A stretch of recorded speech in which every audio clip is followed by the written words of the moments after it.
Good evening, chat, and welcome to stream.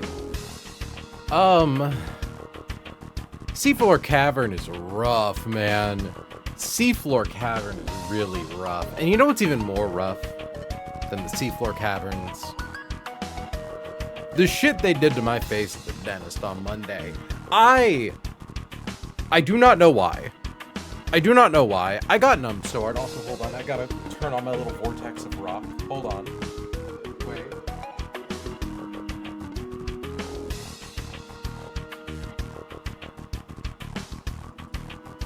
Yeah. Alright. But, like, I went in, and I think I probably got a solid, like, 9 separate injections in my mouth. Some of which were just on a side that, like, didn't even have anything happen. Given that was due to time constraints. But, like, I couldn't use this. Basically, the only part of my mouth that wasn't numb was, like, right down here. Like, my cheeks were gone, my tongue was gone, my lips were gone, and I was just kind of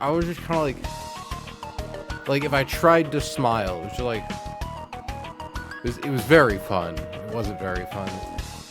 And I'm still paying the price. What? Oh my god. What is he doing? Oh, sorry, chat, I have to get a photo of the beast. Hold on, well, let me get a photo of him doing first, at least. Theater!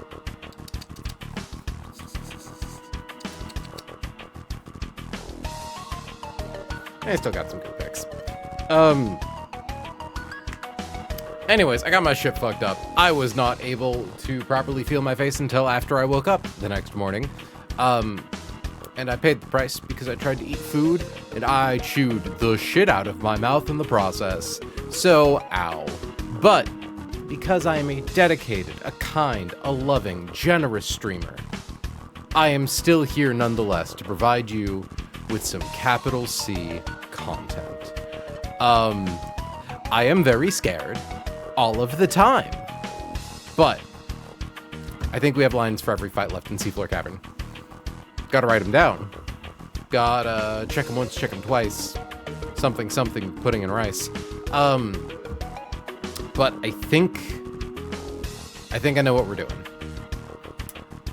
It's the last fight that kind of has the most options for how to go about doing it, because it requires either 2 scales and a very risky line, or rather a very risky conclusion to the line, 1 scale and a very, very important sack. I don't even know if it's that important of a sack these days, honestly. Or 4 scales and a sack of my choice. But we'll get into that in a moment. For now, let's take a look. Why is it not looking at my game window? Oh, I was in the wrong one. I was in the SilCalc. There we go. Man, look at how beautiful and legible the calculator is. That being said, I'm already tired of listening to erratic weather. Let me put on something else. Here, you know what? Fuck it. We don't listen to fight music that often. Let's enjoy Primal Kyogre, Primal Groudon fight theme. I'm setting it to loop even though the video is 10 hours long. Okay. I'm gonna turn it down a little bit. It's kind of loud. Okay. So, first things first, we have to deal with a back-to-back. I shouldn't say back-to-back. It's a gauntlet. The first trainer has 5 Pokemon. The second trainer has 4. We cannot leave to go to the Pokemon Center in between fights, but we are able to heal, swap around items, teach any moves that we have in the form of TMs, HMs. Boy, did you just long live the king, your brother. Cedar was asking for it. True, Cedar's always asking for it. Our fuck-ass cats. Okay. The second fight is a lot more gimmicky than the first. So here's what I have landed on. So first up, we have to take some risks. So we need Lucario. We need Corviknight. We need Urshifu. We need Houndoom.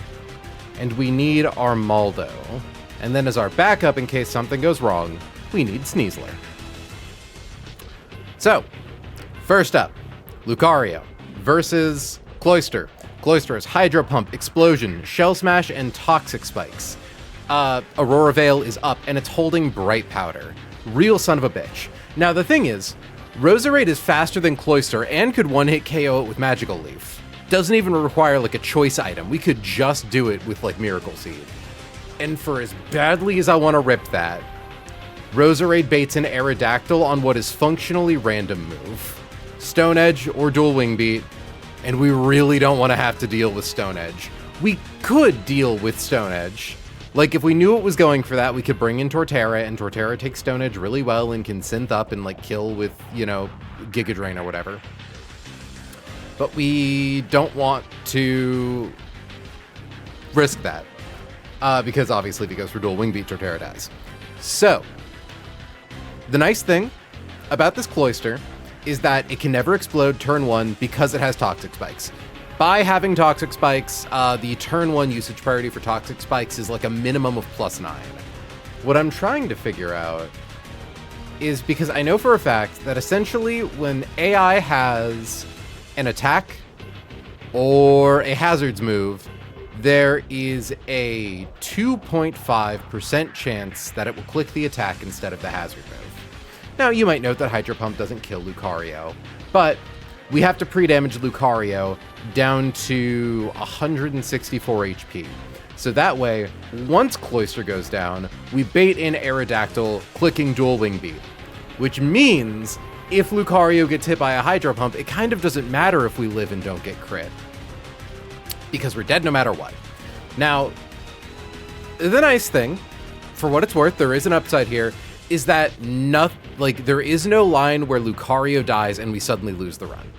Because essentially, we are going to give Lucario choice specs at level 89. Choice specs one-hit KO Cloyster on 1, 2, 3, 4, 5, 6, 7, 8, 9, 10 out of 16 rolls. We one-hit KO Cloyster like a little over 2/3 of the time. Less than 2/3 of the time? Like 58% of the time. But what's more important than that is Aura Sphere shows Cloyster a one-hit KO, so it can never click Shell Smash. Just a potential thing you have to worry about if you knock its HP low and it Shell Smashes it, then gets off a fast explosion. Ideally, we KO Cloyster. If we don't one-hit KO Cloyster, ideally it sets up Toxic Spikes. If it hits us with Hydro Pump and we live, on the following turn we kill Cloyster with Aura Sphere. In comes Aerodactyl. Now, Lucario has to die in that scenario. The nice thing is that our HP should be so low that we always show a kill to Pursuit, which means this Aerodactyl has Choice Band, and we want to Choice Lock it into Dual Wing Beat. We are also okay Choice Locking it into Pursuit. So, because let me confirm the HP I need to get Lucario down to, as established, 82 times 2. I might get Lucario's HP a little lower. It's 164, which importantly is above the top roll of Hydro Pump, because if we like show Cloyster a slow kill, then it increases the odds it clicks Hydro Pump. Assuming we take the low roll of Hydro Pump here, which is 123, we are down to 41 HP against Aerodactyl. Ooh, we would actually need to get our HP lower to guarantee show a kill to Pursuit. So we need it to be above Aqua Tail and above the top roll of Hydro Pump. So what happens if we go to 146 minus 123? Drops us to 23, which is the bottom roll of Pursuit. Perfect. So we pre-damage to where if we get hit, we always show a kill to Pursuit. Because Pursuit is one of those moves where it's like, oh, if you show a kill to Pursuit, the odds of them clicking Pursuit to get you are way higher. Like if we go into Princess Silmar's calculator against Aerodactyl, you can see from full HP, we always show it Dual Wing Beat. But if we are down to 23 HP, it is suddenly always Pursuit. Because Pursuit can hit you all like as you swap out, so obviously it's going to up the usage priority for Pursuit if you show it a kill. I think, honestly, it's kind of the same if I'm at, like, 20% HP anyways. Not really, actually. Yeah, okay, so we definitely want to be at 23 HP to make sure we can lock it into pursuit in case we get hit.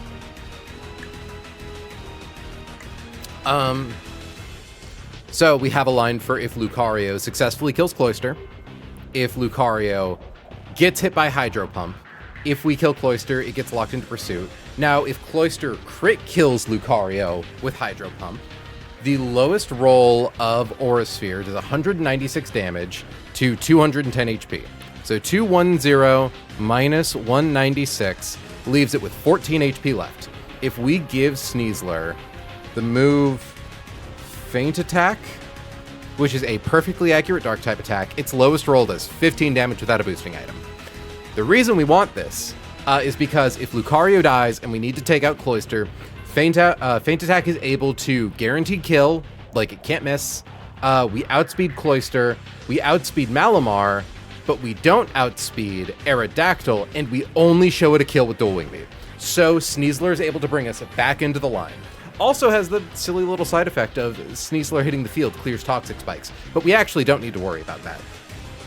Because assuming that, like, everything goes to plan, Lucario KOs Cloyster, we'll say in 2 hits, and Cloyster sets up Toxic Spikes. Toxic Spikes and Aurora Veil are still on the field. But we are faster than Malamar, so even though we show it a kill with Superpower, the AI wants to send in the first thing that gets a fast kill on us, which is Aerodactyl with Dual Wing Beat. So, Aerodactyl hits the field. It wants to go for Dual Wing Beat. It has a choice band. We are going to swap to Corviknight. Corviknight takes damage from Dual Wing Beat, to be sure, but not that much. Yeah, 39.2%. Corviknight is able to hit the field. We have 10 turns against Dual Wing Beat. We can roost up our HP, defog away both the Aurora Veil and the Toxic Spikes. Very important. And, you know, I'm curious, actually. I don't think you suddenly take, like, Toxic Spikes if you roost onto them, but even if that was a thing, we're a Steel type, so it's fine. So this clears away Toxic Spikes, clears away Aurora Veil. Once Aurora Veil's gone, Smart Strike 2-hit KOs. Could potentially 1-hit KO if we crit. Either way's fine. We just need to make sure we are at full HP when we click Smart Strike. This could maybe get a little dubious if Aerodactyl does a lot of damage to us. I don't think so, though. We also need to give Corviknight no held item. We can't heal with a berry against Aerodactyl because it has a nerve, and because of the thing that's going to come in next. So ideally, as long as we are at full HP, critical hit max roll Dual Wing Beat does about 40% to us. Never within kill range for Malamar, never within kill range for Frostlass, always within kill range of Crabhammer. Potentially knockoff. That's why we want to make sure we're not holding an item, because if we are holding an item, it's basically a 50-50. And we don't, like, increase the odds of baiting in Crawdaunt by having a held item, you know? So we want to make sure... Wow, yeah, we do actually outdamage Malamar. That's funny. I don't think we're even necessarily doomed if we accidentally bait Malamar in first, which is funny. Yeah, I actually think bait order after Aerodactyl is kind of irrelevant, which is fun. So Crawdaunt is going to hit the field. It's going to go for Crabhammer. I think there's maybe a chance. The point is, we want to make sure that it never goes for Swords Dance. I don't even think it matters if it goes for Swords Dance, actually. It could totally go for Swords Dance and we'd be fine, because we're swapping to Urshifu. And Urshifu fast one-hit KOs Crawdaunt with close combat. Crawdaunt will get off an Aqua Jet on us. So yeah, actually, if it Swords Dances, that's a good thing, because a critical hit +2 Aqua Jet, like... Yeah, it just does less than Crabhammer into standard Aqua Jet. Like, totally fine. Because once we hit the field, Crawdaunt is forced to go for Aqua Jet, but we always live Crabhammer and crit AJ. It always leaves us with like 70%, something like that. It's possible we show a kill to Malamar, but we're faster than it, so we are going to bait in Frostlass. Now, this Frostlass can be really annoying, but we actually have literally, like, the perfect answer for it. And I'm so glad, because otherwise we would have had to take a kind of risky line with Arcanine that's dependent on, like, how much HP Urshifu has after we beat Crawdaunt. So, Crawdaunt goes down. Assuming we use close combat, which we may as well. Defense -1, Spit F -1. We show a kill to freeze dry, always. Potentially some with Hex, potentially some with Nasty Plot, because we're always taking at least one Aqua Jet. We're losing at least 12% max HP, so 88.5. We're always at least showing a killing roll to freeze dry, and even then, I don't think a clicking Nasty Plot is that big of a deal. We are going to swap to a pre-burn Houndoom using the Soak trick. Now you might say, well, hold on, April, but that thing has Hex. Hex does extra damage if you're status, and that's true. But even if Hex double crits, because Frostlass is faster than us, and we are burned, I think we only die after the second, like, if we were to suffer the worst case scenario and die to Hex, it would happen after we KO Frostlass to burn damage. Because we one-hit KO it with Flamethrower, it has Bright Powder, so we need to be able to hold the Zoom Lens. So we can hold Zoom Lens, pre-burn, come in on critical hit Hex into critical hit Hex. Odds are high that it's going to go for freeze dry, though. I think there's maybe even a world where it could somehow go for Sing, though I think that's pretty unlikely.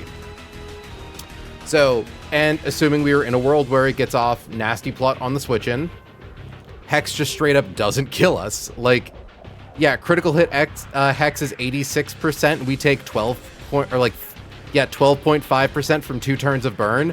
So Nasty Plot into max roll critical hit Hex does not kill Houndoom. Now it does, however, bring in Malamar on random move. Likely Malamar is going to go for superpower here. But the nice thing is that a level 89 Armaldo with Life Orb is able to one-hit KO Malamar from +2 defense with Leech Life. Exact lethal, 270 damage, because our guy's cracked. So in essence, we would come in on, assuming worst case scenario, we would come in on max roll standard superpower. Thankfully, as a battle armor Pokemon, we cannot be crit. We take 85 damage, so 242 minus 85 brings us to 157. It then gets +1 attack and hits us for 127, which leaves us with 30 HP. Yeah, so we kind of just like immediately beat Malamar. It's really funny. We're also probably going to give Urshifu no item just in case we don't want to get like gimmicked by knockoff on Crawdaunt in case something goes wrong with Corviknight. Just very, very cool all around. So fight 1, the only risk is that we could lose Lucario. Obviously a very serious risk, but like it doesn't lose us the run if it happens. Now, notably, we have committed one of our held items to choice specs in order to be able to successfully KO Cloyster. We could 2-hit KO it normally, but we want choice specs to make sure that Cloyster can't click Shell Smash turn 1. Now for the next fight. Next fight's weird. It's a really weird, really gimmicky fight. Because the lead is Speed Boost, Swords Dance, Baton Pass, Scolipede. However the fuck you say it. This guy likes to get boosts, and he likes to pass those boosts around. So, to my understanding, if we go to the Silmar calculator, right? And we have, say, my Sneasler, and my Sneasler is at 1 HP, and it's versus a Scolipede that has +1 speed. You might note that the odds that Scolipede goes for a fast kill over Baton Pass is actually kind of negligible. Remarkably low, even. Let's assume we're at 94 HP. Baton Pass has +14 to be used if the user has a party member to pass stat boosts to. Which means it out-prioritizes fast kill 9 times out of 10. Because it's, technically it has a higher usage priority 4 times out of 5, but even if they have the same usage priority, it then becomes a coin flip. So the gimmick to this guy is that he wants to get stat boosts and he wants to pass them to his friends. Now, the things he switches into still, like, are determined based on switch-in AI, but they don't actually account for the stat boosts it's passing. So, for instance, if it has +2 attack and +1 speed, the thing that it's swapping into, the AI doesn't know that it's about to have +2 attack and +1 speed. Which is interesting. Now. So essentially, turn 1 against Scolipede here. It could go for Aqua Tail. I think it's more likely to go for Aqua Tail than Swords Dance. Yeah. So what we are going to do is give our Sneasler a Citrus Berry, because any critical hit Aqua Tail procs Citrus Berry. We just need to make sure that we stay above 43% whenever it's like got moves to use. So there's kind of some weirdness that can happen, but I think we're safe from getting wiped here. So Scolipede clicks, let's assume worst case scenario is Scolipede clicks Aqua Tail, crits, procs our Citrus Berry. So we have 255 HP minus 166. And then I need a second calculator. We have 255 divided by 4 is 63. So 89 HP plus 63 HP brings us to 152, which is well above the maximum damage seen for Aqua Tail. So after turn 1, Scolipede gets its speed boost. So even though it didn't use Swords Dance, it sees it doesn't kill us, but it has a speed boost, and it immediately needs to pass that speed boost. Now, turn 1, we click Brick Break to get rid of the Aurora Veil, just a nice free option to do that. So first things first, Dreadnought sees that it gets one-hit KO'd by close combat. So Dreadnought doesn't want to come in. Delmise sees that, oh, interesting. If I'm holding an item, I didn't even consider that, yeah, Delmise, okay, Delmise sees a one-hit KO, a slow one-hit KO, but a one-hit KO nonetheless with Poltergeist. It's possible that Huntail sees a one-hit KO with Liquidation if we take maximum possible damage. Huntail is what makes this line a little more complicated. So if we take like a max roll critical hit Aqua Tail and we heal, it'll still baton pass, but both Delmise and Huntail see slow kill, so it'll just send in the first one because we don't threaten Delmise with a one-hit KO. This Delmise is really scary because it has a Quick Claw, but we know that it's about to baton pass into Delmise, so we can preemptively click Knockoff, so once Delmise hits the field, we slap away its Quick Claw. Once that's gone, oh, boo-hoo. And, you know, the scenario where we didn't take damage, it's got +2 attack, +1 speed. Oh, that's really scary. It kills me with all of its moves. But it's slower than me, and it's missing at least half of its health. 68% of its health. The following knockoff outspeeds and kills it. So, Delmise is the only part of this fight that's guaranteed. Now, assuming we didn't take max roll critical hit Aqua Tail, Scolipede comes back in. However, if we do take too much damage, then after Delmise goes down, Huntail will then see a slow kill on us with Liquidation. Annoyingly, it doesn't always see a slow kill on us with Liquidation, so the odds are pretty high that it could click a Shell Smash. Like, let's assume we're at...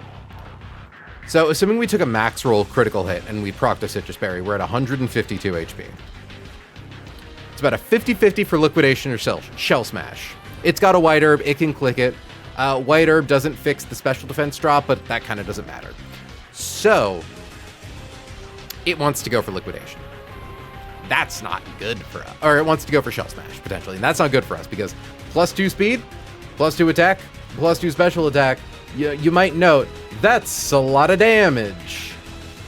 Thankfully, our dear friend Urshifu is inexplicably, impossibly bulky. So let's go back to the main calculator. So, +2 attack, neutral defense, +2 special attack, -1 special defense, +2 speed. Now, it is faster than Urshifu, but if we teach Urshifu Thunder Punch, I will note that even after a Shell Smash, we are not 2-hit KO'd by crit max roll Liquidation. Now, if we take crit max roll Liquidation into a defense drop, we do then die to a second crit max roll Liquidation. In that scenario, we at least get off one Thunder Punch into it. Oh, that's assuming we have Aurora Veil up. So see 53% with Thunder Punch. Assuming Aurora Veil is down, which it will be. So the nice thing about Shell Smash is once they're at least +1 attack, they never click Shell Smash anymore. So like, let's assume we're at 0 attack. You can see the odds of clicking Shell Smash are 90%. But if it's at +1 attack, it immediately goes down to 0 because it doesn't want to keep Shell Smashing because you really only need one Shell Smash. So it Shell Smashes on the swap to Urshifu, which means we get off at least one Thunder Punch before Liquidation has the chance to drop our defense. So we get that off. As long as that Liquidation doesn't crit or doesn't drop our defense, we're fine. If it does, we have to swap to Armaldo in a sack to reset the stat drops. We could, in theory, also do it with Houndoom, but I don't know. We have our pick of the litter for who we want to die. Because once they die, Urshifu hits the field again with stat drops reset and is able to secure the kill on Huntail.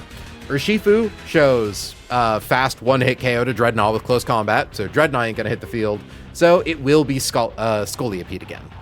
So that is the world where we get like the worst timeline and Huntail comes in. Now, assuming we didn't get crit, assuming we didn't even get damaged, right? We take out Delmise with Sneasler on the field. Scolipede is once again going to click either Aqua Tail or Swords Dance. In this scenario, Huntail is still alive. We are just gonna raw swap to Urshifu. We in theory don't actually even need to. No, if Sneasler's at full HP, we don't need to swap. If Sneasler is at full HP, we're just gonna click Knockoff on Scolipede and then click Close Combat on the turn it swaps to Huntail. Because Close Combat into Brick Break on Sneasler, similar to Delmise, even if Huntail is at +1 speed, +1 is still slower than Sneasler, so CC into Brick Break kills Huntail. Scolipede then returns to the field. It's possible that I could see a kill on Sneasler. At this point, it's like if we took damage somewhere along the line, our defenses are dropped, we run the risk of dying to Aqua Tail if like things go bad, I think. In theory, we always live that, but like if we get hit by a crit Aqua Tail or even a standard Aqua Tail, we then risk it not baton passing and instead going for a kill move, and that makes the swap in real dangerous. So once Huntail goes down and Scolipede hits the field, it's gonna go for Aqua Tail or Swords Dance. At this point, if we have not used Urshifu, we're going to raw swap to Urshifu.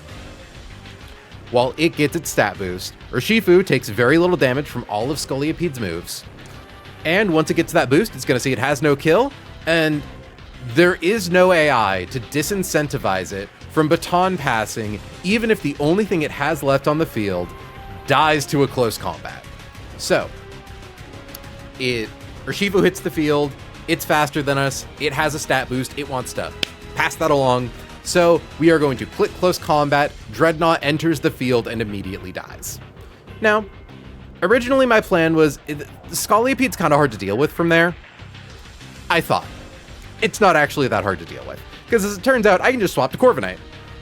I can just swap to Corviknight real easy, like. Corviknight taking 2, like, let's assume we get hit by Swords Dance boosted, critical hit Aqua Tail for 204 HP. Let's also assume that Stealth Rocks are up, you know, because Delmise can set up Stealth Rocks. So we are neutral to Stealth Rocks. 275 divided by 8 is 34. So, and 275 divided by 4 is 68. Okay, so 275 minus 34 brings it to 241 from Stealth Rocks. We then take critical hit max roll Aqua Tail, 204 damage. We take 37 damage. We then heal for 68. Brings us up to 105. Brave Bird kills it. Hey boss, it's me, Dying Goon. Oh no, Skitty! Skitty, oh no! Don't die. No, my favorite Goon. Goon back to the light, Skitty. Goon back to the light. But yeah, point is, Corviknight with the Citrus Berry always lives a, like, 2 crits from Scolipede or a +2 crit from Scolipede, and then 1 hit KOs with Brave Bird. You might note that it's a 95%, but we had to hit it with at least 1 Brick Break from Sneasler earlier, and that does 11%. So I believe we have what is functionally a perfectly safe set of lines. Oh, and there is one more world where we might have to get a little creative. Because ideally, if we get suckered into, like, Hell World... Oh, hey, good luck with Gauntlet. Thanks, Hannah. I am just finishing going over my, like, breakdown for the Baton Pass line for all of the variations.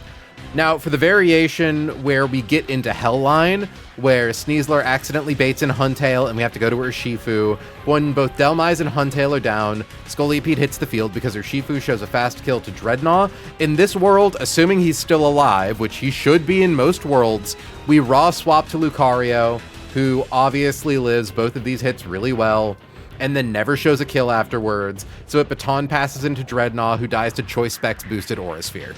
And then we go to Corviknight at the end. And it's like, I don't know, we probably have answers for Dreadnought if Lucario dies. Notably, this also only uses one of our, if you need a substitute to take a hit, you can throw me in, boss. Thanks, Skitty. Yeah, so this technically only also uses one of our scanner items. I'm considering maybe, like, I don't know, Choice Band. Like, what's Choice Band Brick Break Armaldo gonna do to Dreadnought? Probably not that much. Brick Break... Yeah, because also Armaldo is slower than Dreadnought and dies. Like, I don't know. I'd love to give Houndoom, like, something, but kind of doesn't do anything. It's like, theoretically, there's a world where I just give... Because I think I can always give Urshifu a Choice Scarf. Because if Urshifu has a Choice Scarf, what happens is Huntail hits the field. And even if it comes in, like if Urshifu swaps in on a Shell Smash, believe it or not, a +1 Shifu is faster than a +2 Huntail. I think even if we have Choice Scarf, we do need to maximize Urshifu's speed later today. If we did it early, +1 Shifu can be faster than a +3 Huntail. If it, like, comes in off of a Baton Pass and then Shell Smashes. If I somehow played the dumbest game of my life. But yeah. Ooh, who's adding me? Oh, Rob Boss asking me about Sissy Hypno OTK.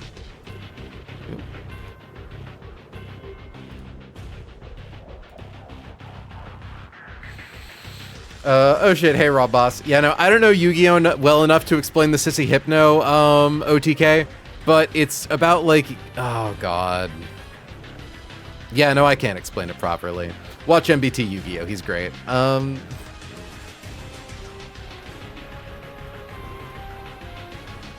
Okay. So... Because, like, okay, let me walk myself through the second line. Because I do think in Urshifu with a Choice Scarf literally never, like, we never need to swap Armaldo to Huntail. Because let's assume, like, okay. Yeah, because I think if we give Urshifu a Choice Scarf... Because the Switch in AI doesn't understand that we're Choice Locked. Like, the AI knows we're Choice Locked when something hits the field, but it doesn't know it for Switch AI. So even if we're Choice Locked into Thunder Punch for Huntail, it'll just swap to Dreadnought. I think the fact that Corviknight always KOs Scolipede means that we are safe to give Urshifu Choice Scarf. We also only need to give Urshifu Thunder Punch, which I was planning on deleting Liquidation to pick up either Brick Break and Fire Punch or Fire Punch and Thunder Punch. Because we don't need to use Liquidation for the rest of Seafloor Cavern, and once we beat Archie, we get access to Surging Strikes, but I don't think I need to worry about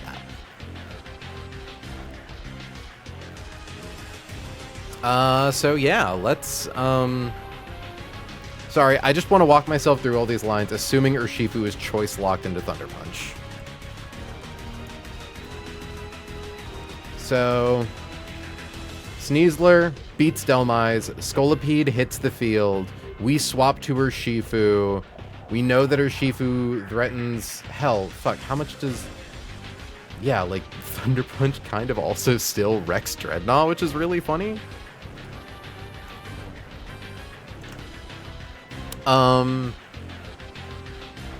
Yeah, like if somehow an unforeseen consequence caused Dreadnought to hit the field.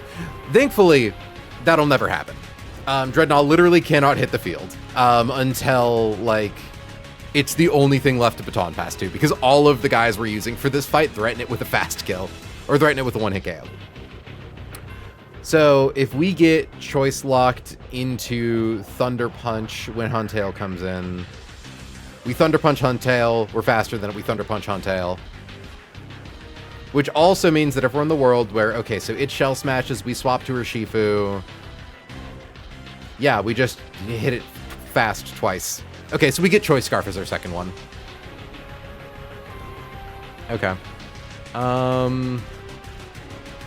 So, make sure to have Choice Specs and Choice Scarf. Choice Scarf! I don't know why I'm talking like that. Share stock. Okay. So, let's write down our notes for Cloyster. Don't think we need any level ups here. Oh, we get Lucario to level 89. He's level 88.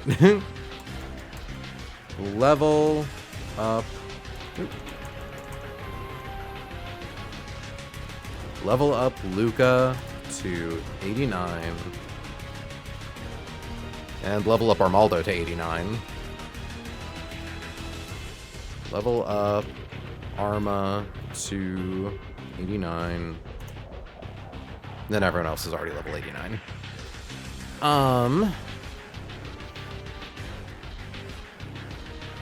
I feel like we should just do our move tutors. Well, yeah, obviously we need to do our move tutors in advance. Teach Urshi or Ursh T-Punch. Teach Snee B-Break. But yeah, no, I think it's like, to quote a joke Small Ant made, I think we're in danger against Aerodactyl if he crits 17 times in a row. And even then, like, Aerodactyl, you probably get shot down by Aqua Jet off Urshifu, don't you? You really do. That's so funny. Okay, so teach Urshi T-Punch, teach Sneasler B-Break. Oh, that's right. Teach Snee B-Break and F attack. Pre-damage Luca to... We need to be 1 HP, the top killing roll of Hydro Pump. So 146 to 146 HP. And let me reconfirm that that is, in fact, 146 against Aerodactyl is above the top range of Aquatail at 121. Well within pursuit of 82 times 2 is like 60 something. 82 times 2 comes out to 164. Yep. And assuming we get hit by low roll Hydro Pump, 123 drops us to 23. In comes Aerodactyl. The lowest roll of pursuit is 23. So we're able to choice lock Aerodactyl into pursuit in the worst possible timeline. Which, confirmed, into Corviknight does even less damage than Dual Wing Beat. Okay. We also need to pre-burn Hound.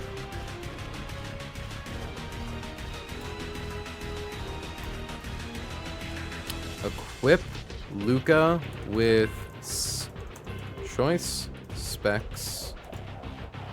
Equip Corv and Ursh with no item. Equip Arma with...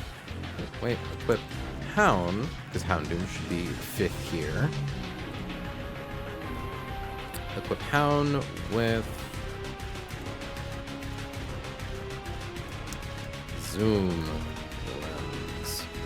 I'm curious about Houndoom. Because we confirmed that it doesn't die to +2 special attack, critical hit, max roll hex. And also, we have to be burned because freeze dry can freeze you and sing can put you to sleep. I don't think I stated that earlier. 255 divided by 16 comes out to 15.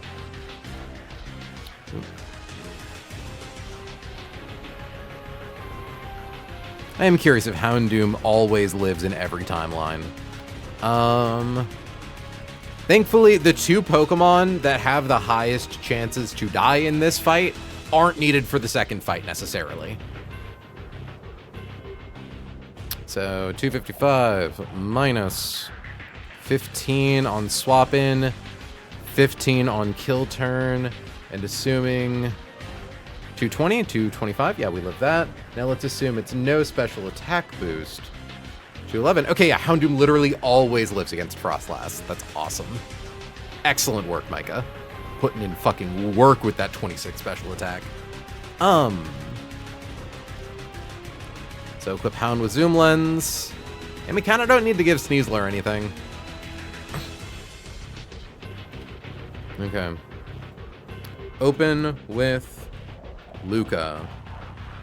1 to 2 hit KO with a sphere.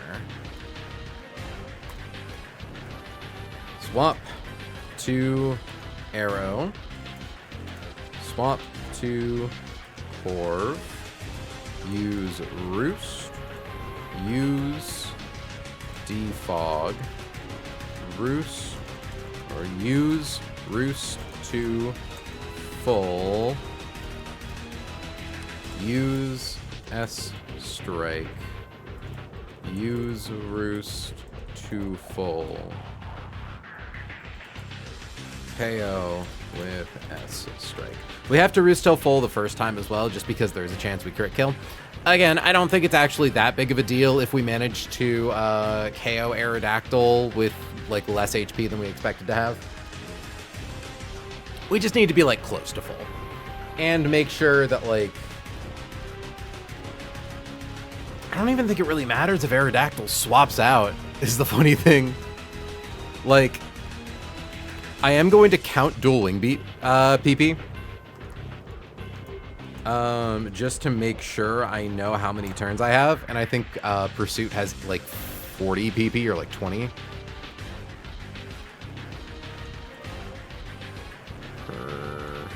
Pursuit. Yeah, 20 PP. Okay. Swap to Raw Dot.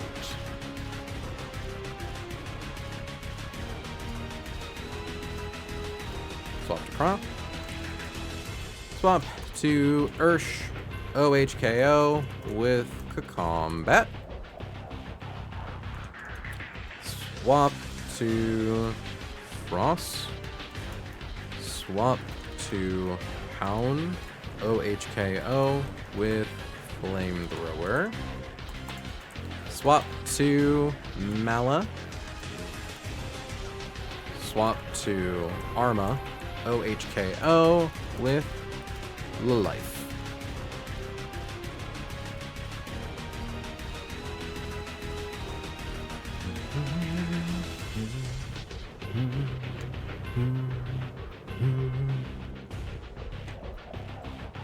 Just absolutely fucking insane how hard Armaldo kills this guy.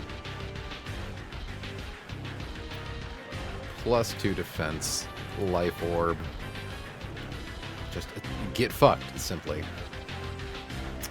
And 35 into +1 attack is 52. Yeah, that's like 87. Because I don't think... I'm pretty sure you heal before you take life orb damage. But, like, even in the world where we get max rolls everything and we take life orb damage before we get healed, we don't die. Okay. On to grunt number 2. We open with Sneasler.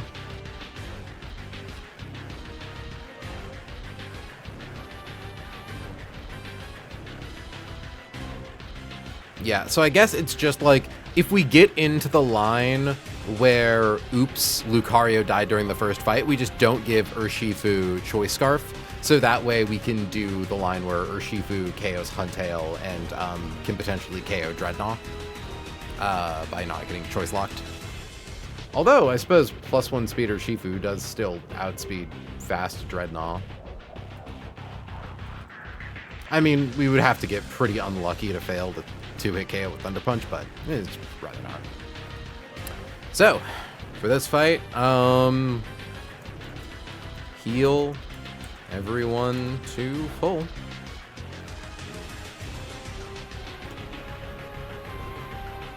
Yeah, there's no reason to keep anyone low HP.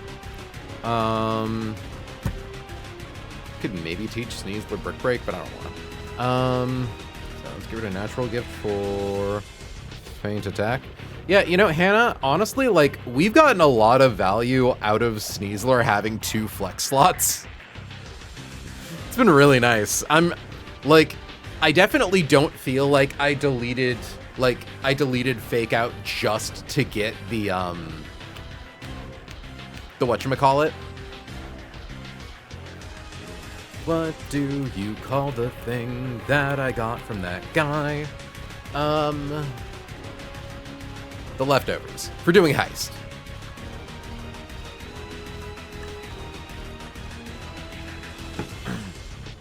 And like having 2 flex slots is the only reason that Sneasler is able to clear Veil and KO Tapu Fini. Just goes absolutely fucko mode at the start of that fight. Max attack, literally maximum possible attack, only possible with plus attack nature, maximum IV, and expert belt rounding error. Lets you break Veil with Brick Break, and then kill with Poison Jab without using Life Orb. Given I could do it with Life Orb, it would just require me to do slightly different pivots later. Okay, heal everyone to full. I think it's mostly just about equipped here. No, it's really funny. The expert belt rounding error gives me the 1 extra damage I need to guarantee 2-hit KO through 1 round of leftovers healing. It's really funny. Okay. So for this fight, equip Snee with Citrus Berry. Equip Ursh with Choice Scarf. Equip Luca with Choice Specs. Equip Corv is the 4th one.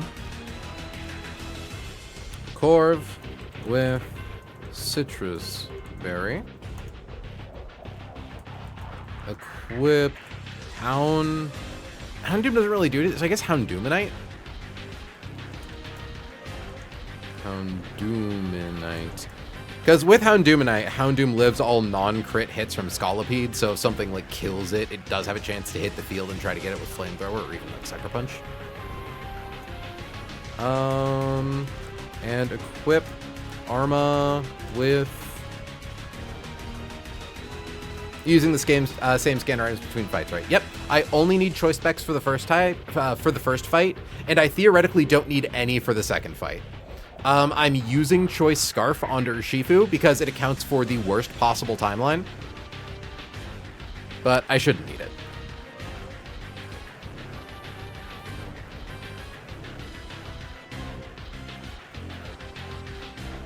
Okay. Oh, shit. Thank you for the subscription, the smallest turtle. 22 of this thing. Thank you for 22 of that thing, turtle. Welcome to the stream, hun. Equip Armo with a Citrus Berry. Well, actually, I mean, if something goes wrong against Poltergeist, like, it already outspeeds us, so having a held item to get around Poltergeist, oh, I mean, technically. Well, hold on.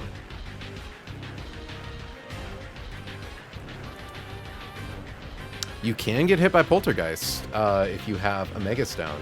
So let's actually intentionally give Houndoom nothing, in case something goes horribly wrong and we need to come in to try to kill Delmise. So, equip Hound and Arma with nothing, honestly. Because, like, the problem is that Armaldo does truly nothing in this fight. Like, behold Armaldo, and how it dies to Stone Edge from Dreadnought, and how it dies to Anchor Shot from Delmise, and how it... Okay, you know what? It doesn't die to Liquidation. You know what? Fuck it. Armaldo, you get a Citrus Berry. Armaldo gets a Citrus Berry. He's a little bulkier than I thought he was. It's the problem of being, instead of a water rock fossil, a rock bug fossil. So, equip Arma with Citrus Berry. So, opens Skull. Open with Snee. Use B-Break. Use K off on the baton pass to Dell. Swap to Dell. Yeah, because Hannah, I guess since I have you here, I want to double check my knowledge with you. Sneasel's on the field. We'll assume it got hit by a critical hit Aqua Tail from Scolipede, procs its Citrus Berry, so it does not show Scolipede a kill with anything. So, like, Scolipede doesn't see a kill with any of its moves. Scolipede gets the +1 speed from its speed boost. Scolipede now wants to Baton Pass. Sneasler shows 1-hit KO to Dreadnought with close combat, so Dreadnought does not come in, right? And then, like, even though we do more damage to Delmise than it does to us from full HP, like, percent-wise, we barely do a little more, we also do more HP, or more damage to Huntail than it does to us. So it should always be Delmise coming in first. Because if our HP gets knocked low enough, we show a kill to Anchor Shot.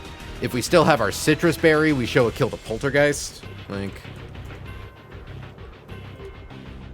in all worlds, because they're both slower than us, it should always be Delmise in second.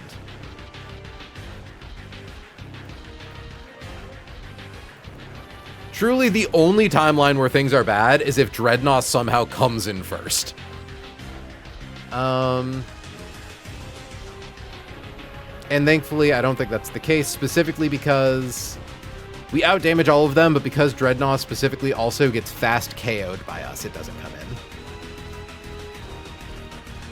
Like, AI's Pokemon is faster than the players and 1-hit KOs it. AI's Pokemon is slower than the players, but 1-hit KOs it and is not 1-hit KO'd. The AI's Pokemon is faster than the players and deals more damage than it takes. That is none of them. The AI's Pokemon is slower than the player and deals more damage than it takes. That is theoretically only Delmise. With Poltergeist. Yeah, we even show like an outdamage to Dreadnought. I don't think Scully can even Baton Pass if there isn't a viable target to go to. I was asking people and they were saying that Scolipede can always Baton Pass, or that Scolipede like always Baton Passes, no matter what. Oh, well now I'm doubting myself, because yeah, I was told that like it can Baton Pass straight into a guy who dies. Oh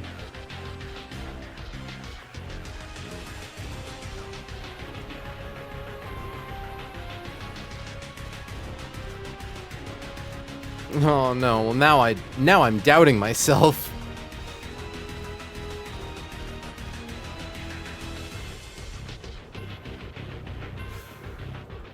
It's very weird, I can't say I know for sure.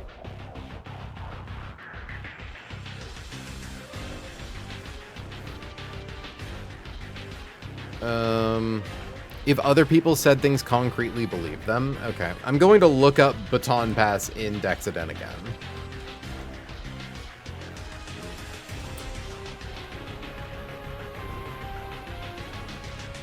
Yeah, so what someone says is, as far as I know, Baton Pass follows regular Switch AI logic, which I do know is true, and it doesn't look at what's in the back when it decides to Baton Pass. So if it's incentivized to Baton Pass and you fast OHKO everything in the back, it would just switch to something in party order. Because I know, like, for instance, Scolipede Baton passed on Peachow's Urshifu, who did show a fast 2-hit KO to Delmise, and it did go to Delmise.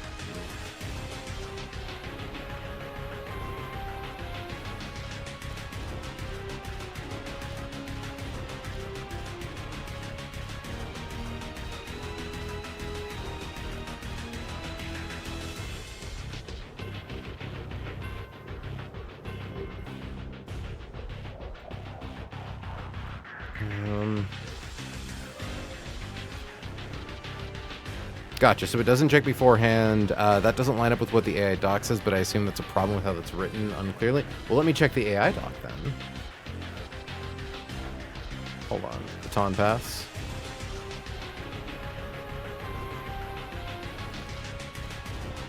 Because all I see is AI is behind substitute or has a stat raised, and AI has a Pokemon to baton pass to. Let me check the other document, maybe. Oh, that's not it.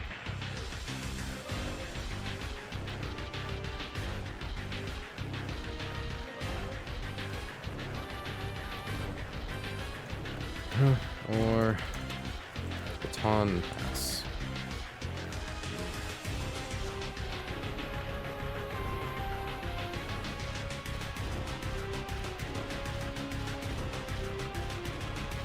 Yeah, no, because just if AI has a Mon alive to baton pass into.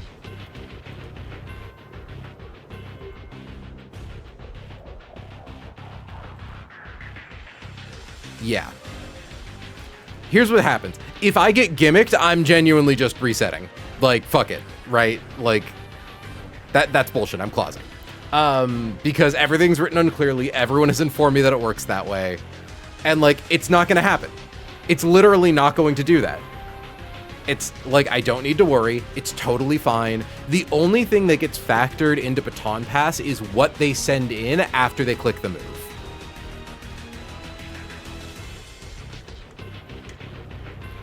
And that's all that matters.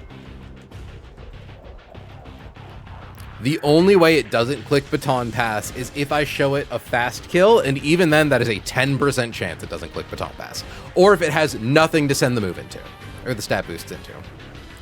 So, with all that being said, swap to Dell, KO with K off. Yeah, I'm very proud of realizing that my Sneasler shows a fast kill to, or just shows like a one-hit KO to Dreadnought. So knowing that it's always going to go into Delmise, I can preemptively click knockoff to get rid of its Quick Claw, so I don't have to worry about it. And I did confirm that once it's not holding the Quick Claw anymore, we do 68% and then 45% easy 2-hit KO. But our damage isn't so high that we threaten it with a KO.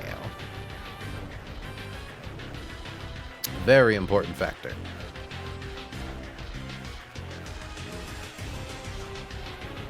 Yeah, no, I think the main thing that gimmicks people with this fight is Scolipede not coming back in when they're expecting it to. Because, like, oh, you overdamaged it or something. But thankfully, Sneasler outdamages both Scolipede and Huntail, and any amount of damage that would put Sneasler into showing that it doesn't outdamage Huntail would make it show that it's not outdamaging Scolipede, so, like, super fine. The only world where Huntail comes in is if we get turn 1 crit high roll. So, KO with knockoff. Revenge. Or Return of Skull. Swap to Ursh. Use T-Punch on the Baton Pass to Hunt.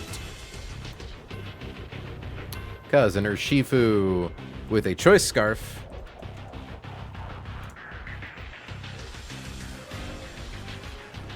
because we threaten a one-hit KO to Dreadnought, so it's at -1 priority as opposed to Huntail, who's at a simple +0 switch in priority. So it swaps in on a Thunder Punch for 53%. And then we kill it. So use T-Punch on the Baton Pass to Hunt. Swap to Hunt.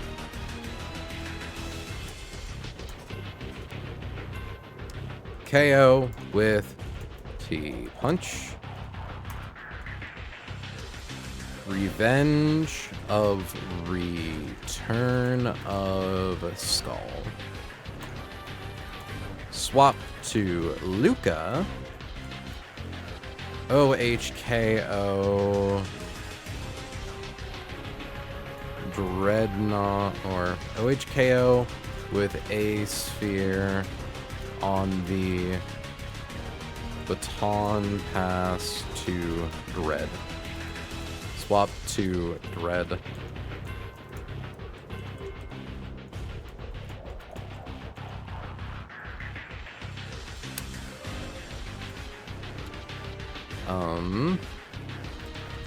Requiem of Revenge of Return of Skull.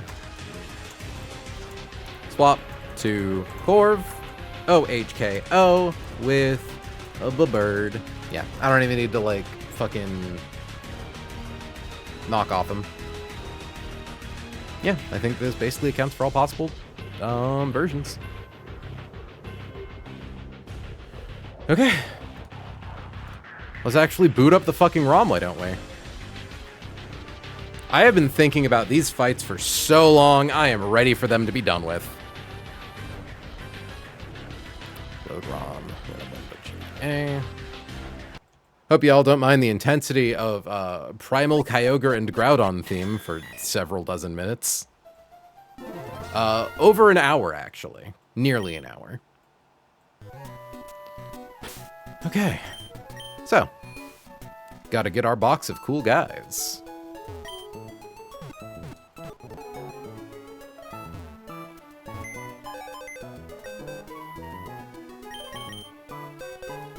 We need...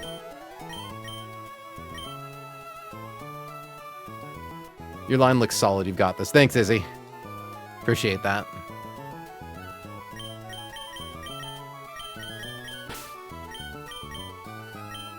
Need to get that choice scarf back.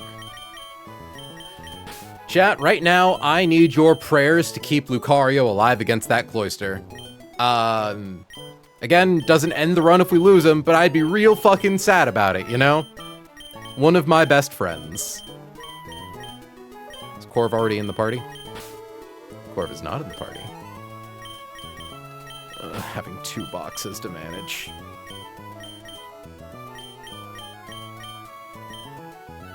Houndoom.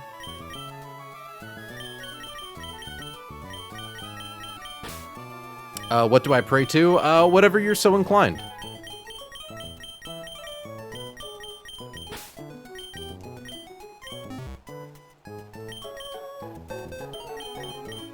Bag.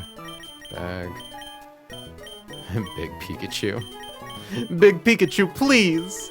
Please, Big Peeperchu. Pikachu Grande.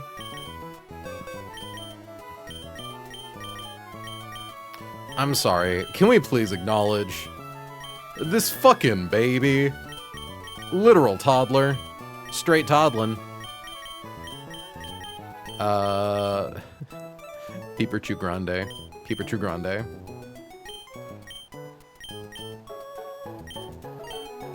My baby. Your baby indeed, is he? Your precious fail, child.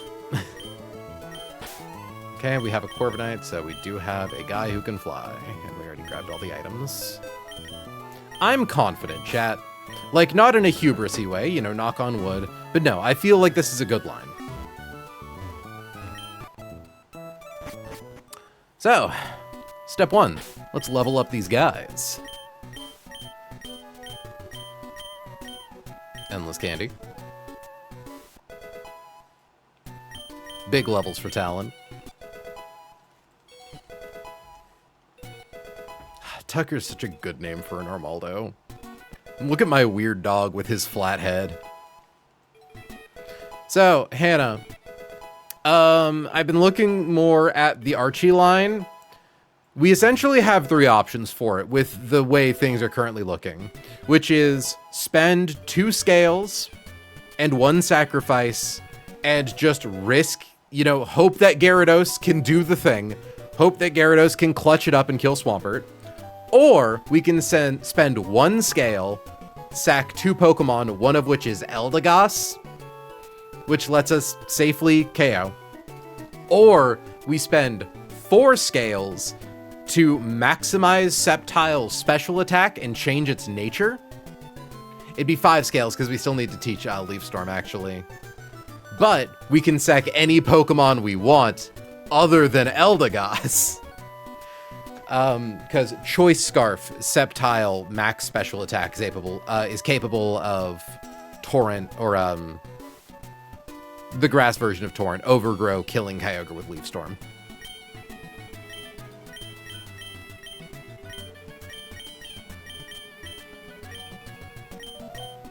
Got all our guys leveled up.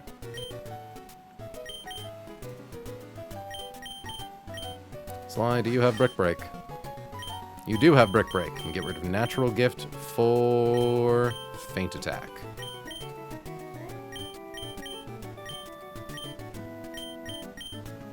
Draws foes close, and then strikes without fail.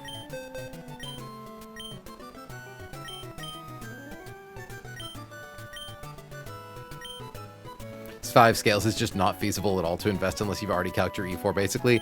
I figured, but I thought I would at least bring it up as a potential option.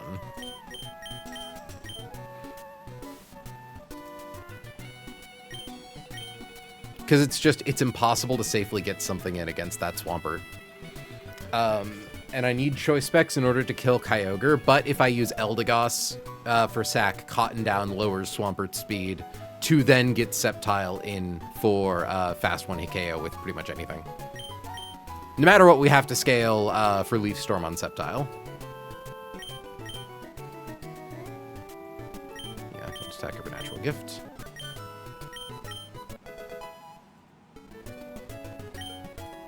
Corviknight, just making sure you still have Smart Strike.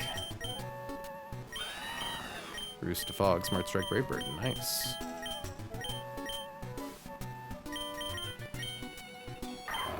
Close Combat, Aura Sphere, Vacuum Wave, Meteor Mash. Eldegoss Sack is sad, but it's a realistic option at this point. Yeah, no, it's like, I don't know. There's a lot of big runner. All of the people who I've seen run this game, you know, the big runners who did the YouTube videos, I don't think ever had Eldegoss on their team. And it's like, I love Pari, but realistically, I've probably used her like 3 times since since the start of Tate and Liza split. Now that we have access to choice scarves, its specific brand of speed control just isn't as useful, like, universally anymore. And she dies a little too easy.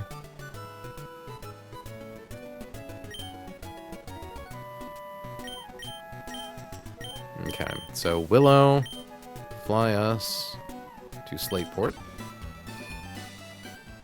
So we need choice specs and a choice scarf. He might ask for our choice scarf.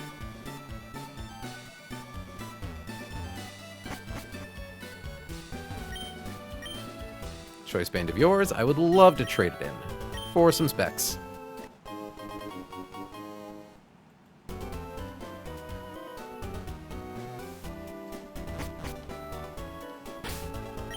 Confirming that I have the correct items, because I believe we already had a scarf in our inventory. Scarf, specs. Okay.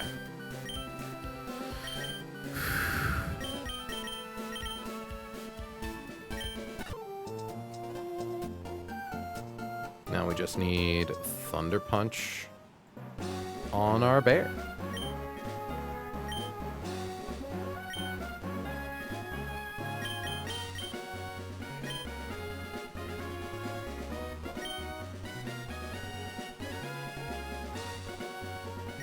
Levi wants to learn Thunder Punch.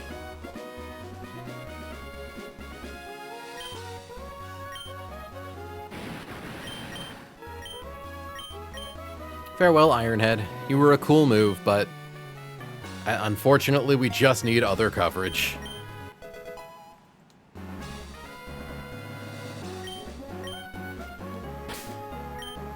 Let me just confirm. Talon knows Aura Sphere. That's the only move he needs to click. Levi has Close Combat, has Aqua Jet, has Thunder Punch. All the moves he needs to click.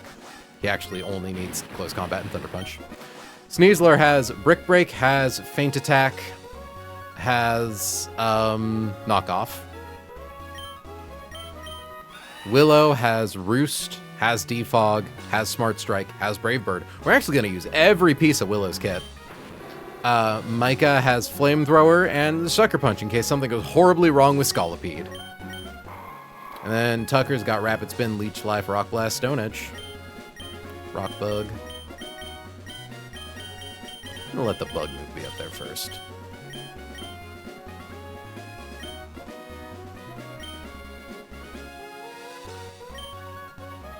Okay. Leveled up. Taught you Thunder Punch. Taught you Brick Break, taught you Feint Attack. Next up is just the pre-damage and the pre-burn. And then equip items. Okay. It's cool. It's fine. I've got this. So chat, I'm going to use the script to save us some time, but stating as always, it is possible to burn a fire type by fishing up a low-level Basculin that knows the move Soak. Soak turns your Pokemon into a water type, and then if you are holding the held item Flame Orb, you become burned at the end of the turn. This allows fire types to become and stay burned. Unavailable script. Copy. Pre-burn. Slot 5. Confirming. Maka is burned. And then just pre-damaging Talon to 146. Tools. Scripting. Pre-damage. Slot 1 to 146. Feel like I said 156 earlier. That's not true. It is 146. So Talon has just enough HP to not show a kill to Hydro Pump on Cloyster. Just barely outside the range. Okay, Talon. Choice specs. No held item for Levi. No held item for Sly. I mean, I could. No, because I can't give Willow leftovers, because that requires trading in Choice Scarf. So no held item for you guys. Here we need... You should be up there. And then you should be up here. And then you should be right there. And you should be right here. There we go. So no held item for you. No held item for you. Maka, you get Zoom Lens.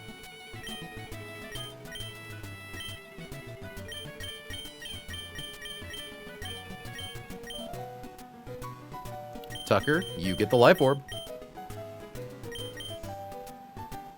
And Sly gets nothing. No point in giving an unnecessary held item that you can't think of how it could help the situation. Alright, and with all that being said, Homegirl needs to pee, so I will be right back.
Okay, I'm back.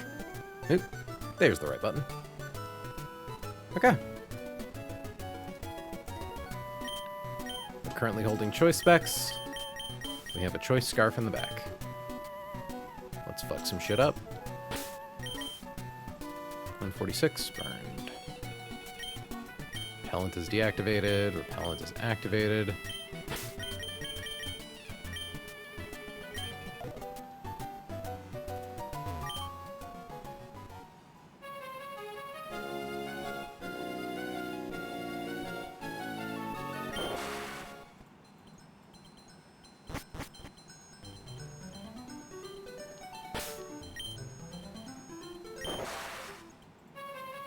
God, that guy scares me every time.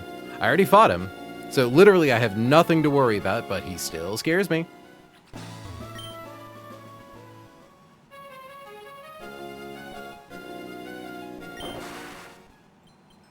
Do not tap the B button, April.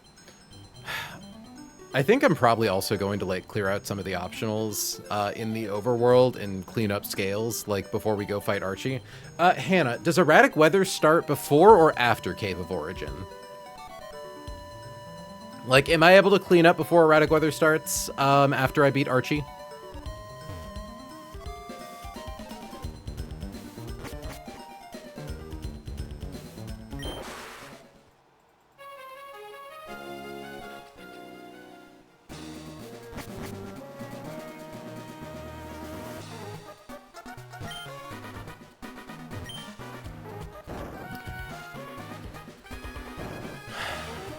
Also, I'm really curious what this cave is. It's not where we're supposed to go, obviously.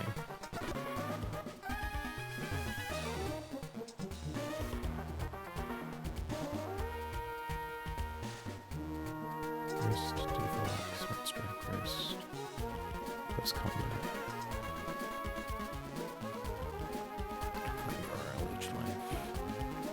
Ooh, I should probably check to make sure. I definitely have healing items, but I'm double checking to make sure I have healing items. Thank you very much for the sub, Pyo. Welcome to stream. Hi, stream just checking in. It's my birthday today. Oh shit, chat. Wish happy birthday to Pyo. Pyo deserves your birthday wishes. Okay, we've got 26 full heals. We got a bunch of super potions. We got some max potions. Got some hyper potions. Yeah, we're fine. All right, Pyo. Well, send us your birthday blessings.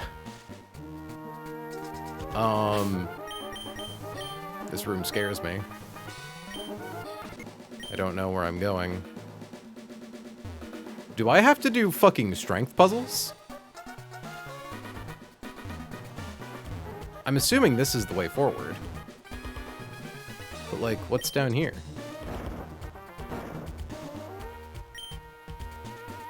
Hannah, where am I supposed to go? I'm sure I can't oopsie my way into a fight, but... Hold on. Drive. All maps.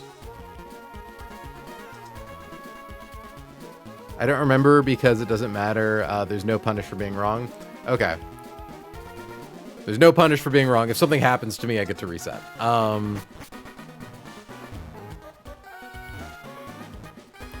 Oh, it's one of these dungeons. I didn't realize that Seafloor Cavern was a Lost Woods. Okay. Huh. Funny. All right, chat. Once we hop down that ledge, we're committed. Lucario, level 29 with choice specs, 146 HP. Close combat, Aura Sphere, Vacuum Wave, Meteor Mash. Willow, no held item. Roost, Defog, Smart Strike, Brave Bird. Levi or Shifu, no held item. Close combat, Liquidation, Aqua Jet, Thunder Punch. Micah, Zoom Lens, Pre-Burned Flamethrower. Tucker, Leech Life, Life Orb, level 89. Overcoat, Bright Powder. Contrary Assault Vest. Unnerved Choice Band. Cursed Body, Bright Powder. Cursed Body doesn't matter. Adaptability, Life Orb. None of these. Yeah, we have planned for all of them. Then it's Steel Worker. Fuck, Huntail, what's your ability? Water Veil. Yeah, can't burn Huntail, oh no. And Strong Jaw and Dreadnought and speed boost on Scolipede. Okay.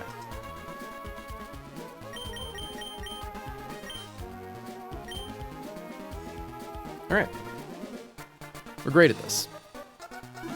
Cold Certainty of Math. Who are you, and where did you come in from? Okay, chat. This is perhaps the single scariest turn of the entire gauntlet. There is probably a 1% chance that Talon, the Bulkario, dies here. So, Cloyster has Hydro Pump, Explosion, Shell Smash, Toxic Spikes. Thanks to choice specs, our Aura Spheres always at least show a one-hit KO range, preventing it from ever clicking Shell Smash. It cannot click Explosion because it is turn 1 and it knows a hazard setting move. So there is a 2.5% chance that it clicks Hydro Pump and a 97.5% chance that it clicks Toxic Spikes. If it clicks Hydro Pump, we are safe if it misses. If it hits, we have to sack Lucario. It's really unfortunate, but it just has to be that way. However, we have a chance to not even need to risk that because 10 out of 16 Aura Sphere rolls do just immediately kill it.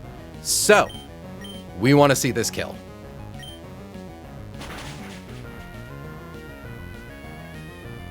Okay.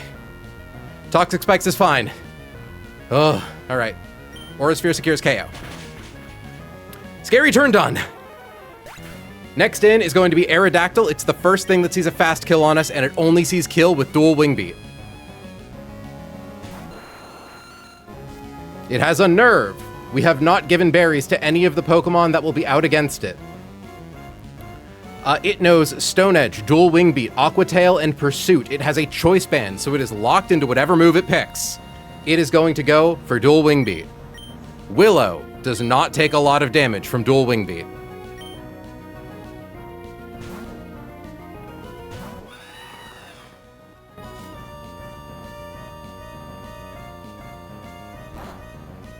Good. Okay. I think at that HP range, we are safe to immediately defog. Let me confirm, though. Not that we really need to worry that hard about being conservative with our roosts, but there's, like, better safe than sorry, you know? So, we are currently at 210, 210, minus 54, 234. Okay, we do need to roost this turn. I doubt we're going to suffer 5 critical hit max roll dual wing beats in a row, but better safe than sorry. So, roost.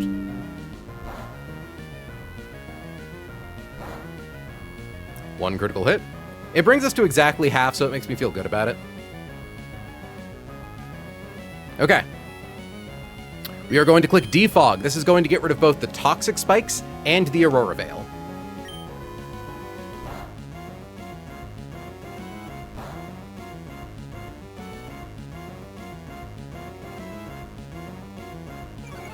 Also drops Aerodactyl's evasion. Aurora Veil is gone. Okay, we are going to roost. We want to ideally kill it from full HP. And there's a chance that now that Aurora Veil is gone that we could one-hit KO with Smart Strike. Perfect, we're roosting up to full. I did stop counting dual wing beats. Thankfully, we can confirm it with our PP. It is used up. So that's 1, 2, 3, 4 plus, 4 on the switch in. So we're going to click Smart Strike. Thankfully, it shouldn't matter whatever hit we take. Double crit, oh shit. You know what, I'm really glad we got the double crit out of the way on the part of the fight where it truly matters the least. Okay. We are going to roost back up though.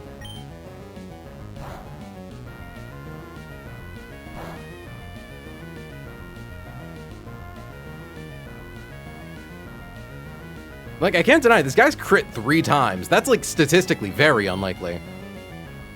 Just want to confirm. Because what's the lowest roll on dual wing beat?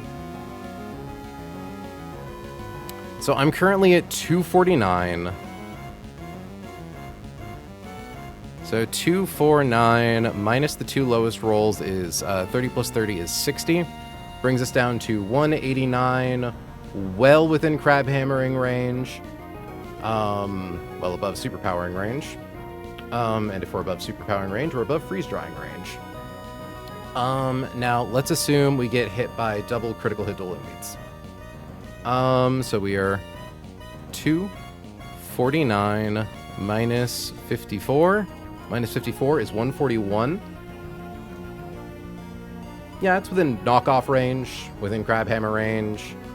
Urshifu takes... Yeah, with no held item, Urshifu takes less damage from knockoff anyways. So I do think we're good to just get the KO here. Because, like, 141 was well above superpower. Yeah. So we can safely take the kill from this HP. This will bring in Crawdaunt on either Crab Hammer or Knockoff, depending on if we take crits or not.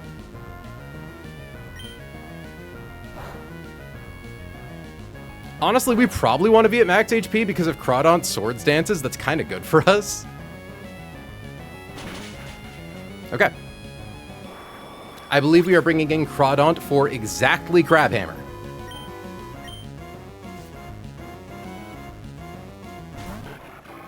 Crawdaunt has hit the field.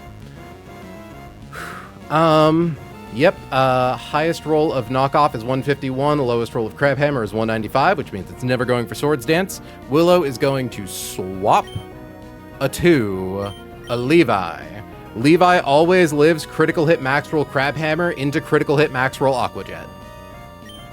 And we always take enough damage from these moves to properly bait in Frostlass.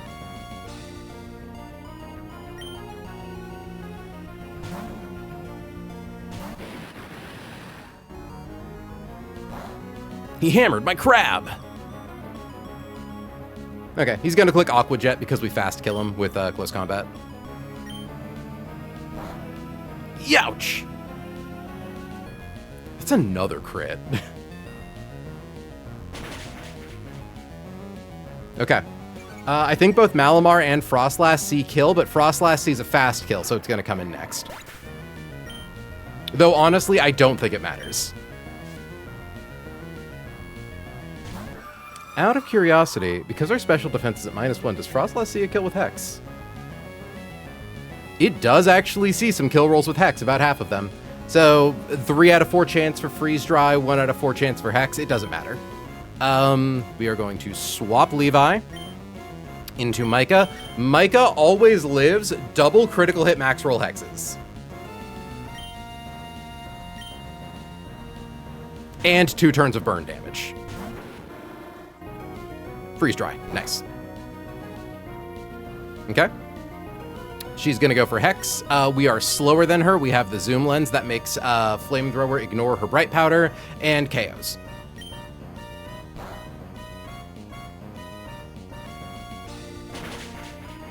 That would have been so much riskier with Arcanine. Genuinely so glad to have Houndoom on the team for that.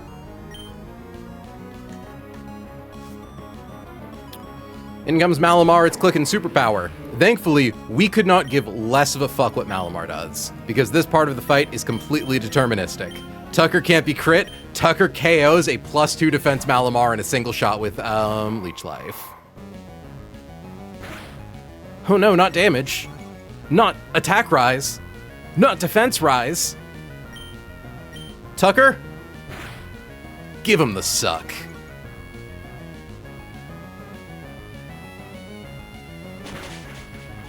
Insane.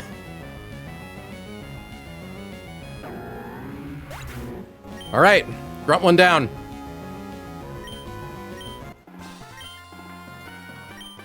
And technically grunt 3 down. All right, first things first, everyone give me your items. Don't want to accidentally leave any items. Peel, why are you gifting subs? It's your birthday. Thank you. Wait, gifting 6 eligible live followers. Oh, fuck. Is that the new Twitch thing where you gift subs to every available chatter?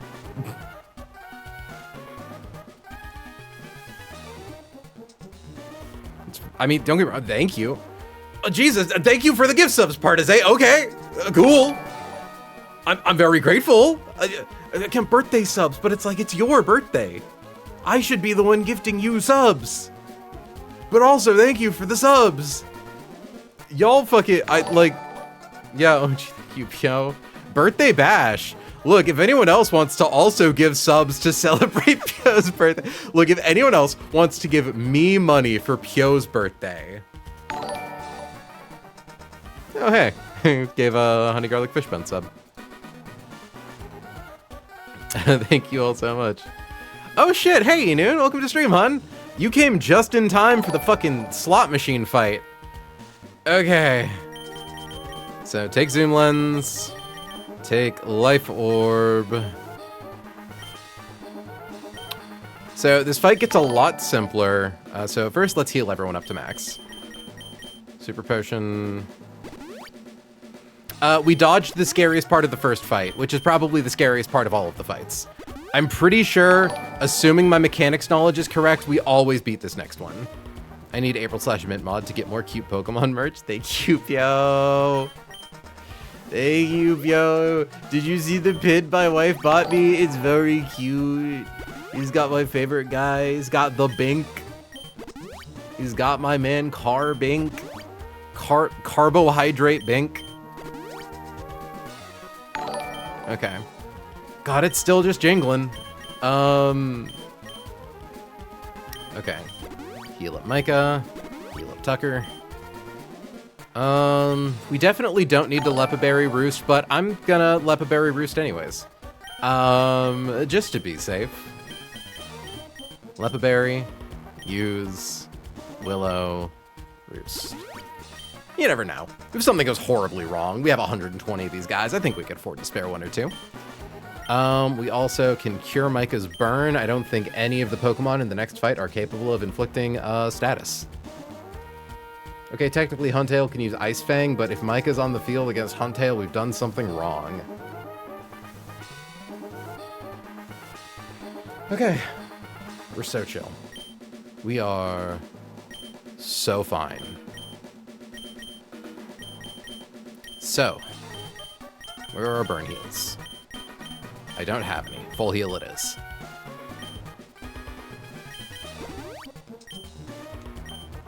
Now, for this fight, Sly in the front, then Levi, then Talon, then Willow, and then Houndoom and Tucker are just in case something goes horribly wrong. Oh, you're so close to 250 follows. Go my Scarab? What do you mean, go my Scarab? Because yes, I would like more followers. If you're able to put out the call, like I've been trying to cross the 250 threshold for so long. Because the problem is that like the bigger you get, the more often people like are just like, oh, I follow this person, but I don't really watch them anymore. Like I probably came in once, watched them once or twice, but never again, unfollow. And that's fine. I'm not like offended or bothered by that at all. But it means that like I keep ticking a little bit up and then back down and then a little bit up and then back down. And I've been hovering at like 240 for probably like 2 months.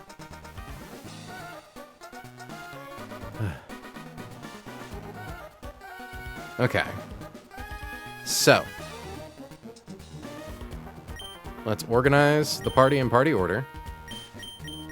Yeah, you know, it's just the bigger you get, the more people you have in your audience who are just kind of like here because like they got legacied in, you know?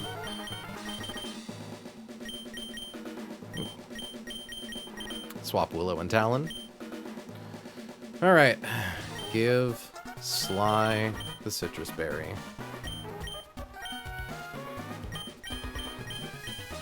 A citrus berry for Sly. A choice scarf for Levi. Talon gets choice specs again.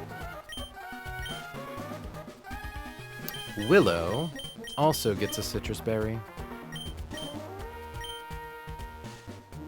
Give Tucker a citrus berry. And give Micah nothing in case we need it to fight Dull Eyes. Okay. Sly has Brick Break, has Knockoff, has... We don't even need Feint Attack at this point. Levi has Close Combat, Liquidation, Aqua Jet, Thunder Punch. The only move we care about here is Thunder Punch, and Close Combat, technically. Close Combat, Aura Sphere, Vacuum Wave, Meteor Mash. Brave Bird. and a citrus berry. And then Tucker's here. Tucker's here for moral support. Okay.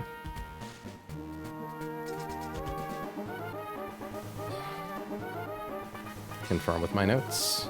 Heal everyone to full. Equip Sneasel with citrus. Equip Urshi with choice scarf. Choice specs. Citrus. Just a final item check. Citrus. Scarf. Specs. Citrus. Okay. We want to see Scolipede click Swords Dance turn 1. We would love that so much. All right. I didn't save before this fight, so that way we can go back before the first grunt in case everyone lied to me and Baton Pass AI doesn't work like that. Out comes Scolipede. Out comes Sly. Their side is protected by an Aurora Veil. Now, Scolipede has 2 attacking moves, Mega Horn and Aqua Tail. Aqua Tail does more damage. Any critical hit of Aqua Tail will drop us below 50% HP, proccing our Citrus Berry. Once Scolipede leaves the field, we ideally want to have more than 163 HP. There is no guaranteeing that, but we should be fine. So what's going to happen is, it's going to either Aqua Tail or Swords Dance. We would love to see it Swords Dance. It makes this whole line a lot simpler. Either way, we're going to Brick Break the Aurora Veil. Okay, well, I'm glad I accounted for the Huntail line because we are below 163. Okay. It got a speed boost. So, AI sees my stats have been raised. I have Baton Pass. I need to send that to another guy. So it is going to Baton Pass that away to the first guy who we don't one-hit KO, which is going to be Delmise. So we're going to click Knockoff. Baton Pass. In comes Delmise. Okay. Knockoff does a lot of damage and gets rid of Delmise's Quick Claw. Now, unfortunately, Scolipede will not be returning to the field. It will instead be Huntail. Thankfully, we have accounted for this. So even if Huntail sets up Shell Smash, we should be fine. Yeah, okay. So what's going to happen is we are going to swap to Levi early. Thanks to Choice Scarf, we still outspeed a +2 Huntail. It has a chance to go for liquidation here. If it does that, we're completely safe. I think even if it Shell Smashes, we're completely safe. It's like a 90, probably like an 85% chance to go for Shell Smash right now. So we are going to swap Sly to Levi.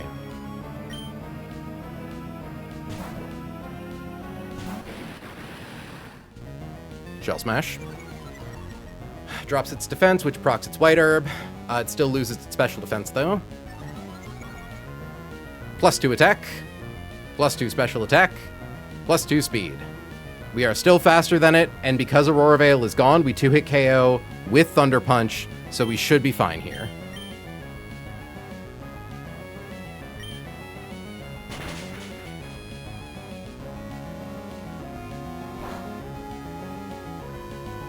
Okay. Now, if I understand AI correctly, even though we can't click close combat, the AIs or Pokemon don't know that until they hit the field, which means we are threatening Dreadnought with a fast one-hit KO, so Dreadnought cannot hit the field after we KO Huntail. So it should go to Scolipede. Even if Dreadnought hits the field, we're honestly still fine. Okay.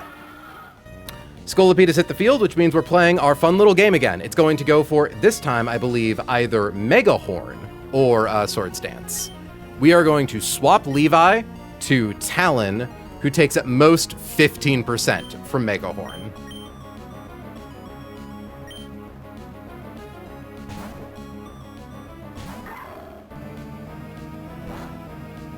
Okay. Get the speed boost.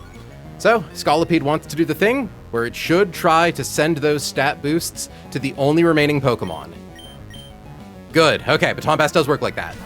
Except, unfortunately, Dreadnought dies in one hit to Aura Sphere.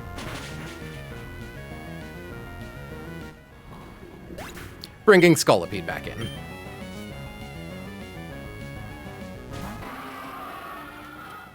we swap to Willow for the Killo. It's either Aqua Tail or Swords Dance, we're okay with either move.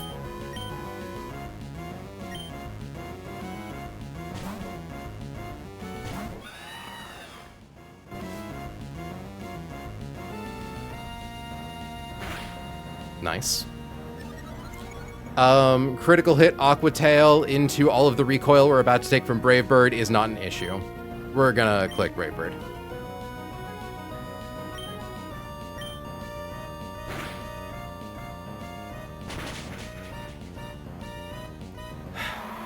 Confirming. Confirmed. All right, that's Aqua back to back. Nice. That was a really rough one, chat.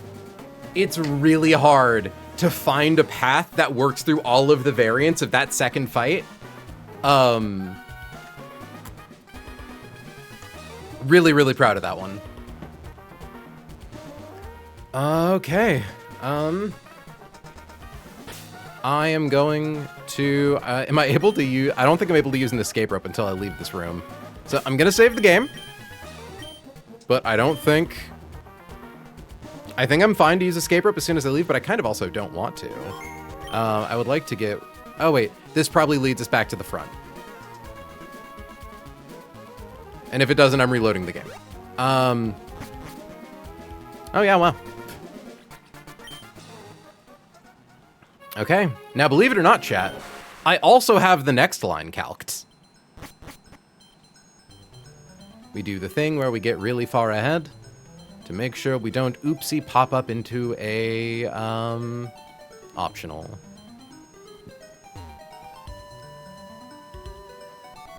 Clean fights. Thanks, Izzy. Honestly, really proud of those. I got so fucking spooked when Cloyster lived the first Aura Sphere.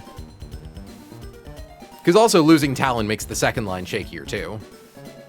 I don't think there's ever a situation where we wipe. It just would have meant that we would have lost Talon and probably also Armaldo if things went bad. Not even probably. We would have had to get some really bad RNG for that.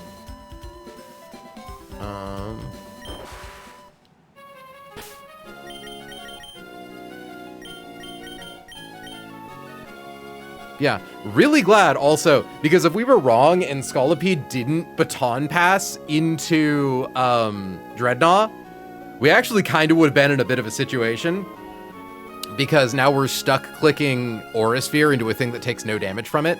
So we would have to like swap to Corviknight, you know, it'd be a whole mess of things. And then like by the time we swap to Corviknight, it probably would swap to Dreadnought.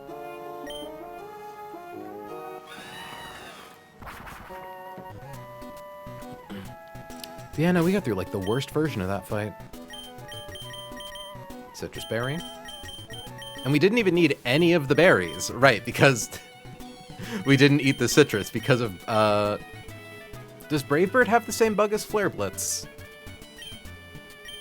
Or was it just because the fight ended?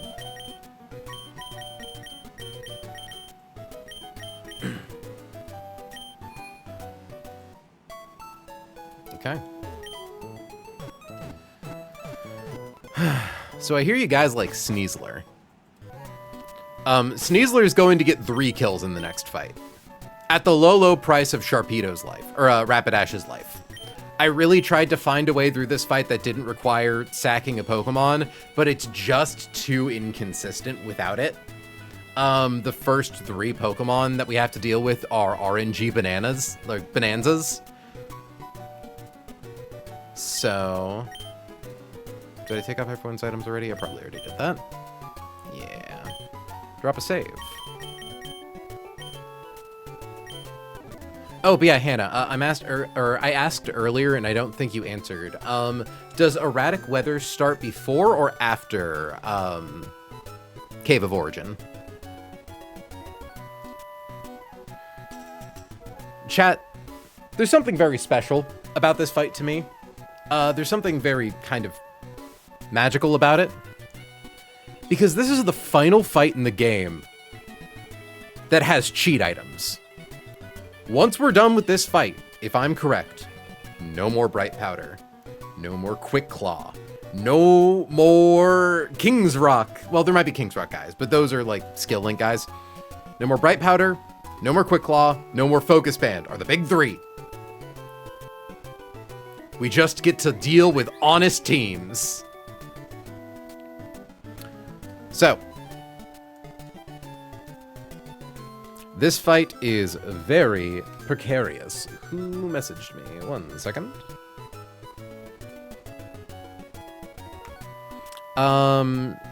Should be before the fight between Kyogre and Groudon is what prompts you to go to the Cave of Origin to learn where Rayquaza is. Okay.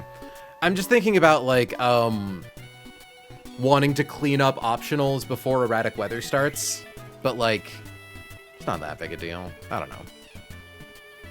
Because I really want to get my Cave of Origin encounter soon.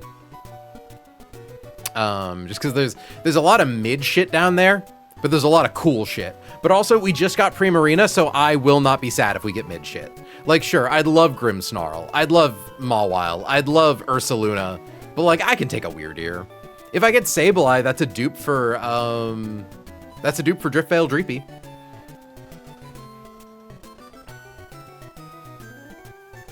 Or not Driftveil, Pacific Lockdown Dreepy.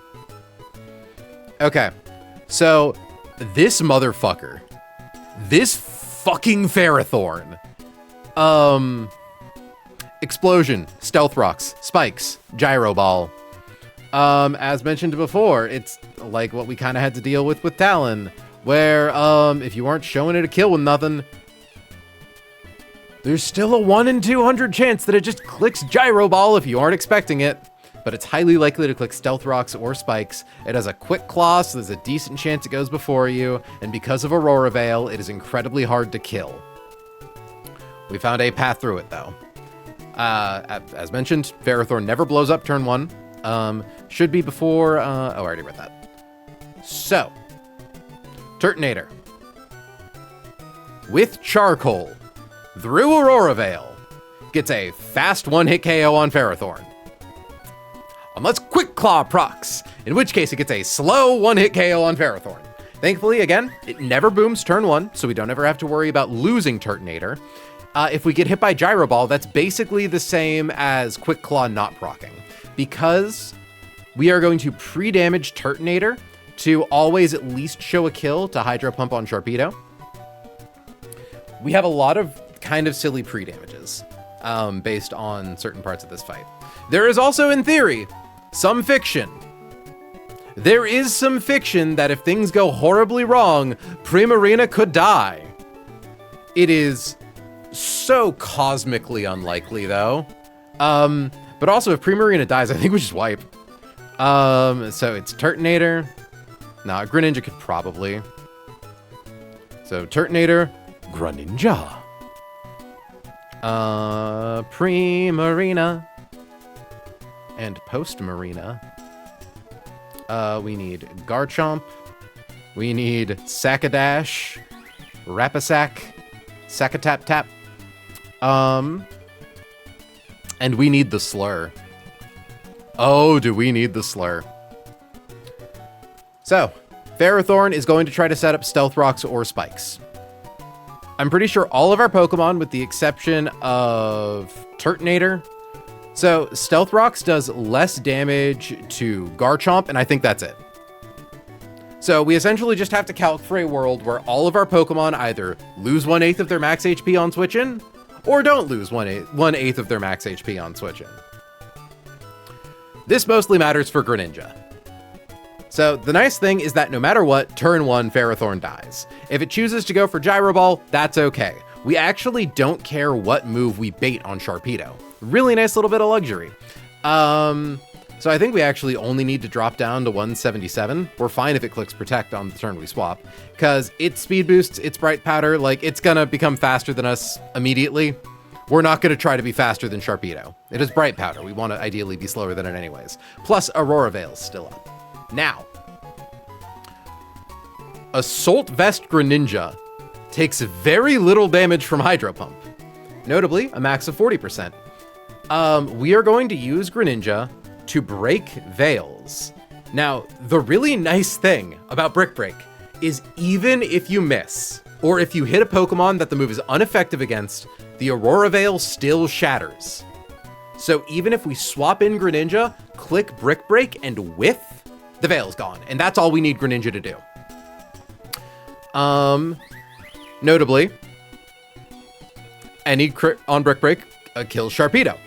This is why Greninja's HP is very important.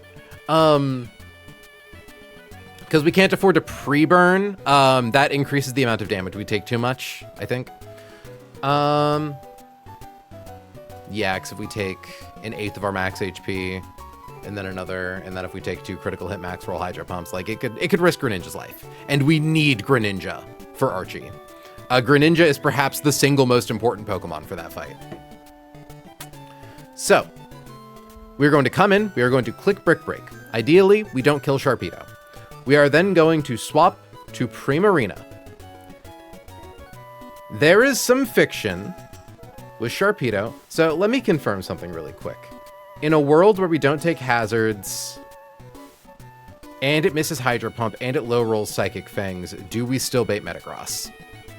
2, 5, 9, minus 80, drops us to 179, which is right into Thunder Punch range. Good. Okay. So, in theory, if Ferrothorn sets up Stealth Rocks or Spikes, and Sharpedo critical hit max rolls Hydro Pump, and critical hit gets one of the top 2 possible rolls, 140 or 142, on Psychic Fangs, Primarina dies. Which I believe is a 0.00005% chance. Which means there's a 100% chance.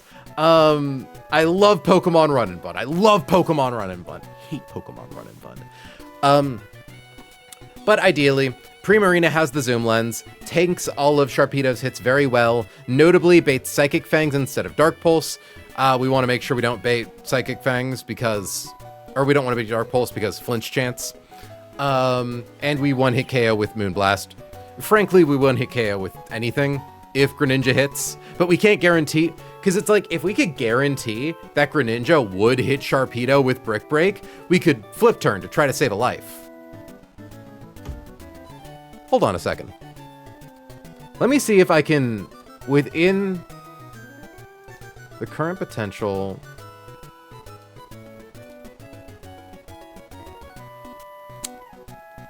I think if I paralyze Rapidash, I can save its life. That's only if Brick Break hits, notably, and doesn't crit. I think I can save Rapidash's life. Because Sharpedo's, if any Brick Break hits, Sharpedo will be down to like 20% max HP. Flip turn does 15. Hold on, wait a second. 39 plus low roll Brick Break on Greninja. Export, import, Brick Break does 204 minimum. Comes up to 243. 243 isn't a guaranteed kill. Ah.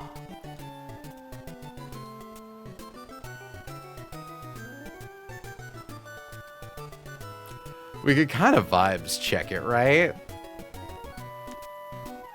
We could kind of vibes check it.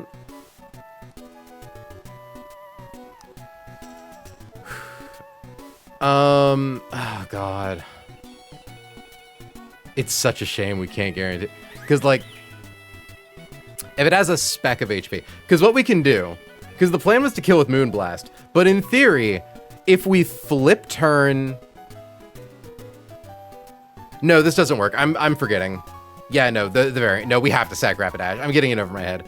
That's right, because we can only do this if we can guarantee what Garchomp swaps in on, and we can't guarantee that, because if Rapidash doesn't do it, then we die. Yeah, sorry, Rapidash, you still have to die.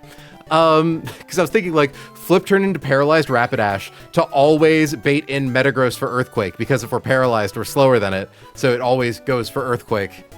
Because if we can bait in Zoroark second, or fourth, we can swap to like a pre-frozen. Oh yeah, that would also require us to have Rapidash and paralyzed instead of Torterra, who's frozen. We could, in theory, with Torterra, swap into it on like while it's frozen to force it to click Nasty Plot as we swap to Sneasler to set up the sweep. That doesn't work. Okay. Anyways, we Brick Break Sharpedo. We bring Prim onto the field. Primarina kills it with Moonblast. We always at least take a Psychic Fangs. Let me confirm that Psychic Fangs cannot miss. It can't, but yeah, 100%. And it can't flinch you. It's one of the few Fangs moves that doesn't have a flinch effect. So we will always get hit by Psychic Fangs. The reason this matters is because Dual Wing Beat does a little bit more damage than Thunder Punch, and we want to make sure we get dropped into Thunder Punch range. So we need to be at least at 180 or below. So once Sharpedo goes down, Metagross hits the field. We swap to Garchomp. It's plain and simple and really easy. If we take too much damage, it's possible we could bait Meteor Mash or Earthquake. We're slower than it, so it won't agility, but it'd be fine if it did. Varley with a Choice Band. One hit KOs with Earthquake. If it goes for Meteor Mash, max roll, critical hit, Meteor Mash plus Spike's damage is like, what's 288 divided by 8? 36. 288 minus 36 was 252 minus 193. Drops us to 59. So we could be all the way down to 59 HP, or we could have way more than that. Because if our HP got really low, then we bait in Zoroark. But if we come in on a Thunder Punch, then we KO Metagross at max HP, which means instead we bait in Salamence for Draco Meteor. Unfortunately, there is no amount of pre-damage that lets us safely come in on Metagross, so after taking a hit, we can like bait in Zoroark. I tried to find a way to finagle it, because if I could force in Zoroark next for fast kill, I would. But I can't. But he still could come in. Thankfully, this is fine. No matter what happens, doesn't matter if he clicks Nasty Plot, or Night Daze, or Aura Sphere, or Extrasensory, we are swapping to the horse, and we're just going to leave the horse in until it dies. Horse is going to come in against Zoroark, and it's going to die. And once Horse dies, Sneasler has entered the battlefield. We are going to need to give it... Wow, we can actually do this with Brick Break. That's funny. But we aren't. We need Ice Punch. And we need Aerial Ace. And we need at least one fighting type move, so close combat. So the worst line is where Sneasler hits the field against Zoroark. So let's confirm that. We hit the field against Zoroark. We are faster than it. It has no way of stopping us from killing it with close combat. So we are going to do that. We are going to assume also that we swap in on Spikes, so we lose an eighth of our max HP. So that's 31. 255 minus 31 drops us to 224. We then fast kill Zoroark. The AI sees that we fast kill Salamence with Ice Punch without a held item. So it brings in Toxicroak because Toxicroak has a Focus Sash. We are still faster than Toxicroak. It can technically Nasty Plot turn 1. In this world, our special defense is at -1 and our regular defense is at -1. We are going to assume that it does not Nasty Plot because we take more damage that way. So, critical hit Sludge Bomb does 115 damage. Go from 224 down to 109. And then it goes, because we're faster than it, and after one Aerial Ace, we are threatening fast kill. It's going to go for Vacuum Wave to get in some spite damage. So that's going to be another 52.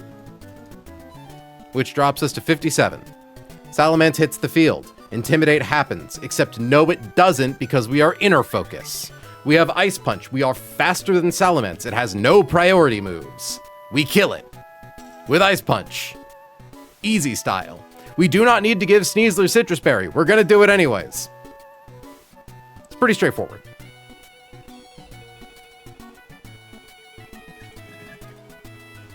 Okay. I still can't believe we actually suffered the double crit dual wing beat from Aerodactyl. That was crazy. So yeah, Illusion, Dry Skin, Clear Body, we're not trying to drop its stats. Speed Boost we've accounted for, and Iron Barbs, we're killing it with the special attack anyways.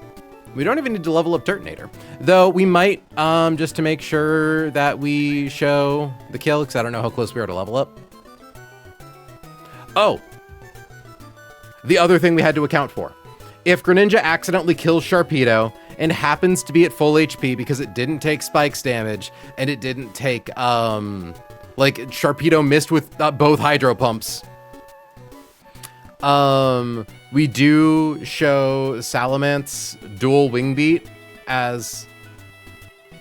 Or no, it's if we take spikes and then it misses both of its hydro pumps, then we are in range. So essentially what we had to do is pre-damage Greninja to spikes. So 254 divided by 8. So I'm correct, as a water dark type, we don't resist rock at all. I need to account for stealth rocks. Water dark. Yep, we are neutral to rock. So either hazard deals 1/8 of our max HP to us. So 2, 5, 4 minus, I think we just established it was 31. So this brings us down to 223 HP, which is above Thunder Punch, but within 2 hits from dual wing beat is 228. So we need to instead go to the lowest or the highest roll on Thunder Punch, which is 218, plus 31 from Spike's damage. This is 249. So at that point, if we swap in and there are no spikes, and it misses both of its hydro pumps, so we don't lose any HP, Zoroark doesn't see a kill, Toxicroak doesn't see a kill, Salamence doesn't see a kill. Because we are at 249 and its highest damage is 228, so it will simply send in the first thing that sees a KO on us.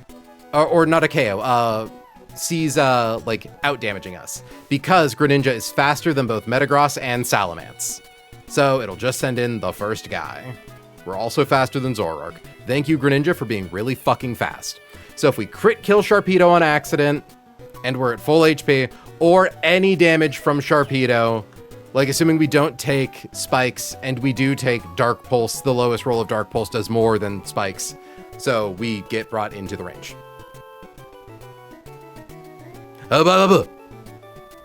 And confirming from 249, assuming we lose spikes, so we go down 31 to 218, and we take 2 critical hit max roll hydro pumps. That's 102. Drops us to 14, i.e. we do not die. Do you understand why this fight was so annoying to calc for? How many fucking permutations I had to worry about? Because we have to make sure Salamence never sets up Dragon Dance. That's the big thing. If Salamence sets up Dragon Dance, we lose. Because, shocker, Sneasler, even in all of its infinite glory, cannot outspeed a +1 Salamence. It could if we had Choice Scarf, but then we can't kill all the other guys. We do a respectable amount of damage to Zoroark with Ice Punch, but not enough. It's a fucking thing. But we should be fine. Let me confirm that I already wrote down. Oh, also, I get to delete a gauntlet time. Gauntlet end. Variation always causing the most problems, LO, hoping it goes very smoothly for you. I mean, as long as you haven't perceived any, like, permutations I haven't thought of, but I think I have accounted for literally every option. So level up Prim to 89. Okay, I do need to, yeah. Pre-damage Turt to, pre-damage Gren to 249, which we just established. 218, yeah, 249, okay. Okay.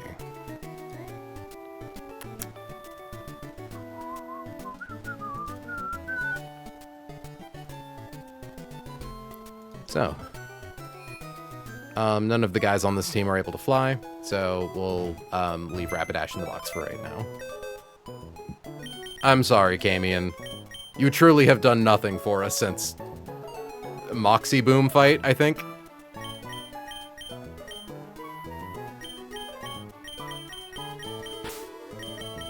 Okay, so we need Sybil. We need Soul.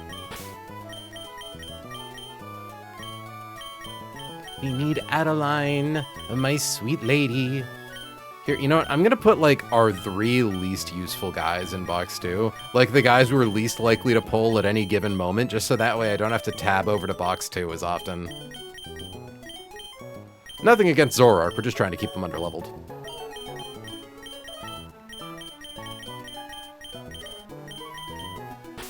Okay. And we need the Gargomp.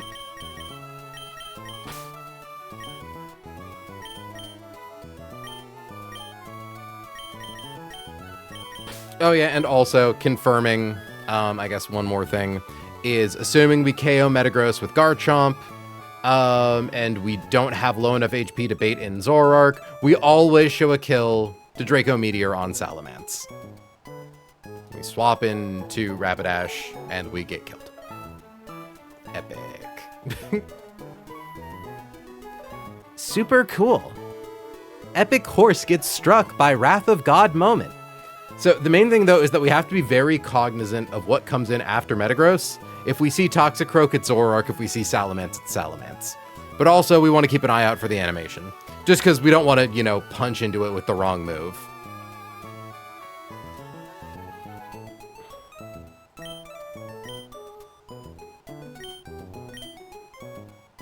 And the nice thing is that, like, if, you know, it doesn't kill the horse and it keeps setting up nasty plots, and then the horse accidentally kills it and Salamence comes in, Salamence always sees a fast kill on the horse with Earthquake, so it's never clicking Dragon Dance. I put the horse in my party even though I said I wasn't supposed to.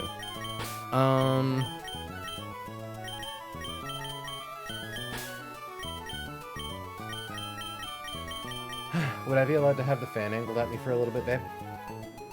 And maybe, if it's not too much trouble, would I be able to please bother you for a coffee, ma'am? I understand if you don't wanna. I can get it on my own time. Please? Chat, she hates me. And she has every reason to. I am despicable and detestable. Okay. Okay, I think we're sick. I think we're sick and cool and fine. Also, Hannah, I am correct about that, right? Brick Break does break veils even if you miss. It's not like a thing where it only does that if you hit into ineffective Pokemon. Hold on. Brick Break and Psychic Fangs. It says when used against an immunity in move-related bugs.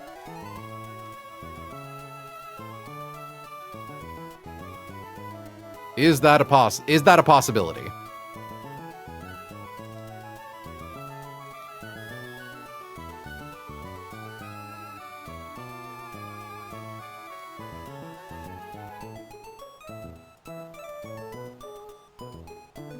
Because I know that, like...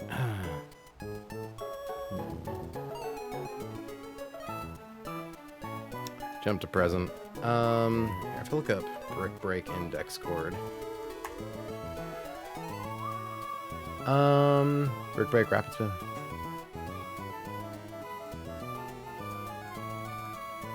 Look at Brick Break Miss.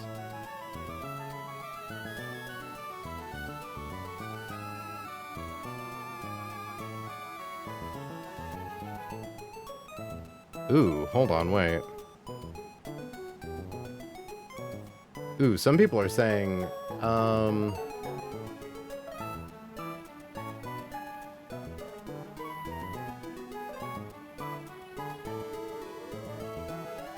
it only breaks... Okay, but that's according to the dex.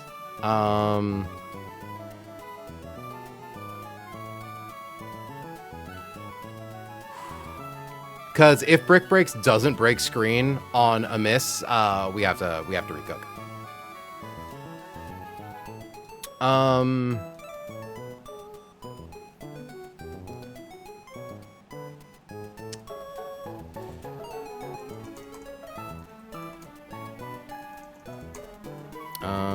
Clueless gamer needs confirmation. Brick Break clears screens when hitting immunity. Is the same true if it misses from bright powder.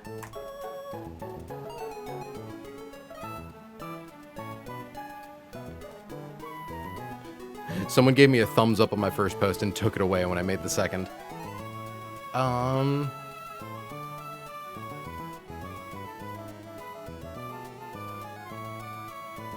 That's really funny.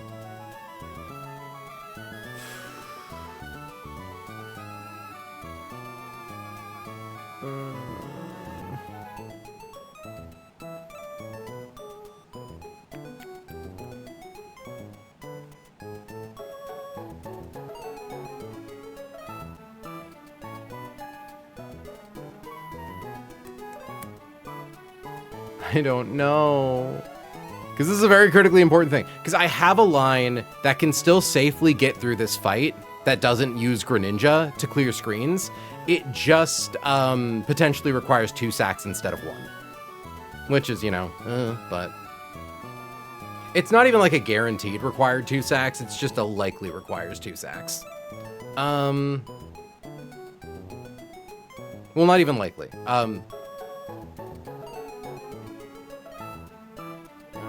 Can someone please answer my question?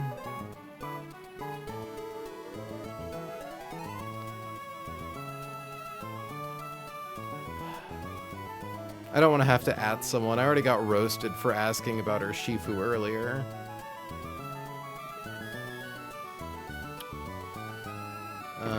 Fuck it, I'm gonna at Faulty. Hold on, is Faulty even on right now? I'll fight them. Thanks, Pio.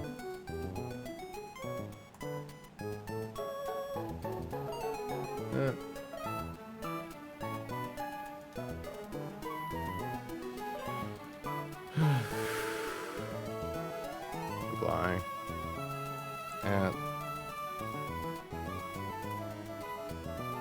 Girl, who cares if the people roast you? It's a valid question.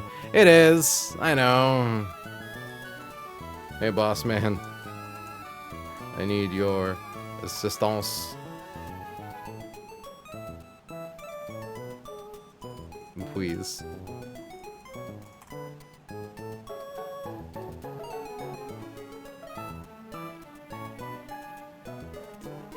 Because we need to get rid of those screens when we do, obviously.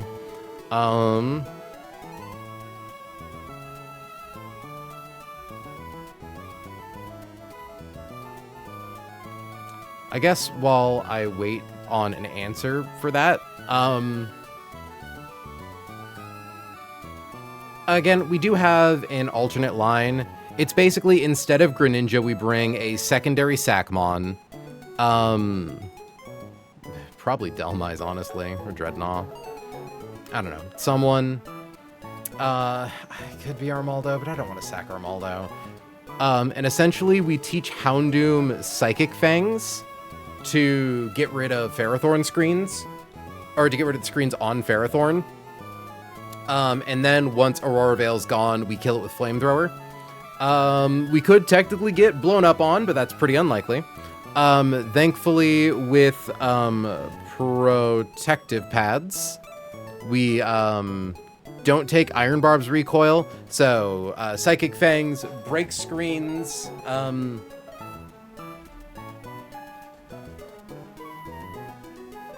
Wow, actually, I suppose there is maybe a Hell World where, like, Ferrothorn attacks turn 1 and then Quick Claws into attacking turn 2, but it's very unlikely. Very, very unlikely. And I think, honestly, if we bring Rapidash for Sackadash, if it blows up on Houndoom, we can swap it in to realistically get the KO on Ferrothorn, unless it explodes. The point is, if 2 layers of hazards go up, the only issue is Primarina is decently likely to die to Sharpedo if it gets double crit. So in that scenario, we would swap Primarina, or we would swap to something to sack to Shark to get Prim in for free. And then just play the line out from there. 2 layers of spikes or 2 layers of hazards doesn't really affect anyone else like that. So, like, it's only an issue if there are 2 sets of spikes, but that, you know. And no matter what, we always at least get screens down, right? Like... No one's answering my question. They're all just posting boxes, and I get that I post box all the time. It sounds like I'm talking about pussy, and I'm not. Bug reports. You post box. Push.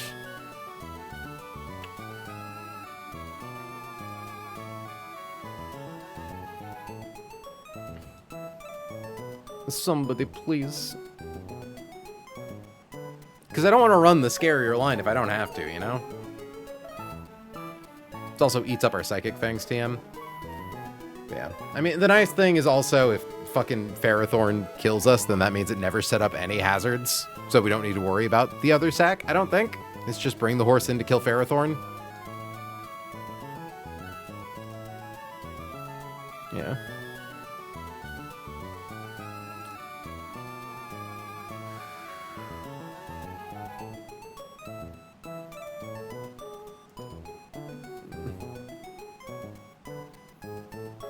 Yeah, Faulty's definitely not alive.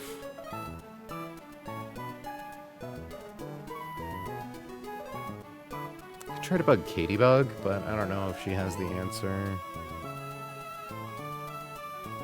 Like, I mostly just want to ask someone who gives me, like, the absolvent of, like, if it doesn't work like that, I'm allowed to closet.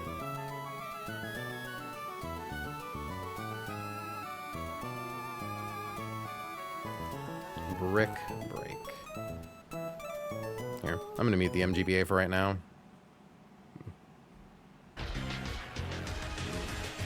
Yeah, breaks the veil. Brick break, spin rocks away if they go. Oh no, that was, I think, Katie giving me advice earlier.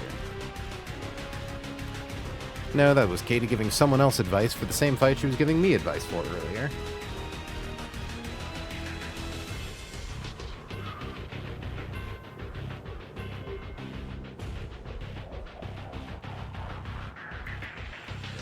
Because I'd love to go in and test it real quick, you know?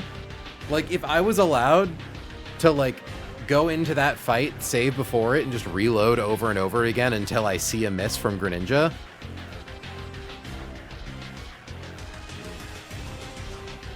Because, like, if I was allowed to do that as a bug test to confirm or not, that'd be fine.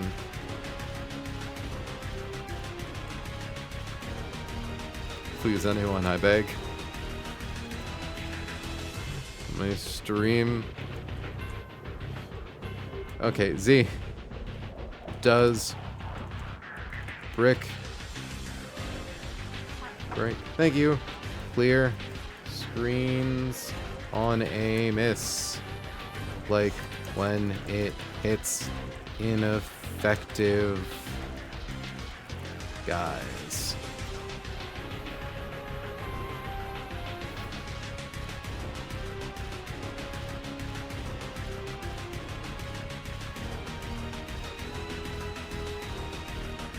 Brick breaking the pult in desert remove screens. I know that much. No, I know that much. I wanna.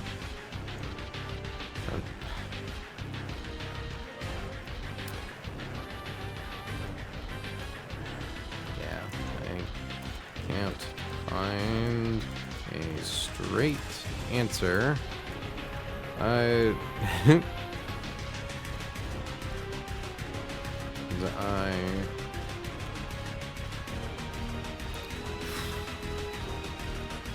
Like, if I could get permission from one of the sheet guys to test it, like, reload over and over until I roll a miss. But I don't remember the result. That's so annoying because I did at Faulty about it. I give permission. Pio, not how that works. There's a committee. Then reload. After said this for the true attempt.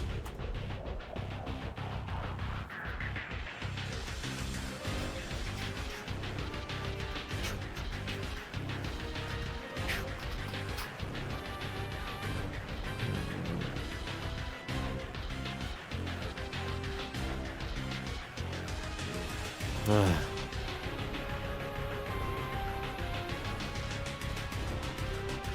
mean, thankfully there's a bunch of people in Seafloor Cavern right now, so maybe someone has the answer I'm looking for. I mean, you could DM Faulty, but honestly, I don't think they'd care. I tried adding him a minute ago.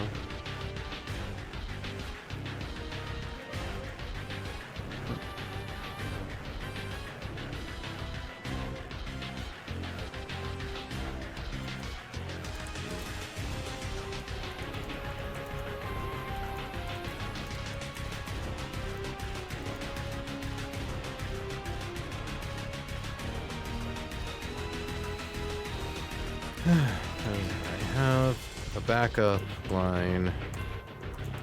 It just requires 2 sacks instead of 1. Instead of oin. Also, thank you for the coffee mod. I think I said it earlier, but now I'm saying it more with feeling.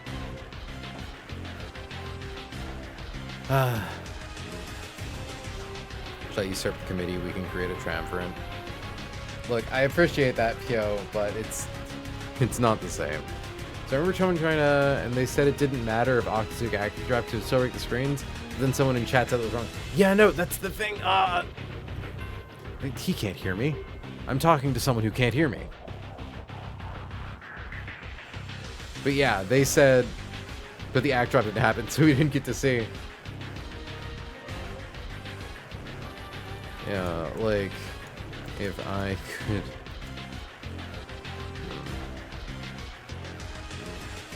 Yeah, fuck it. I'm gonna DM Faulty. Yeah, fuck it.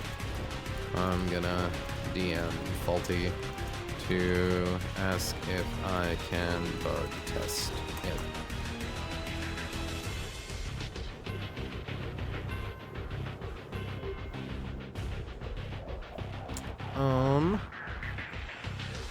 Alright, chat, we are being bold.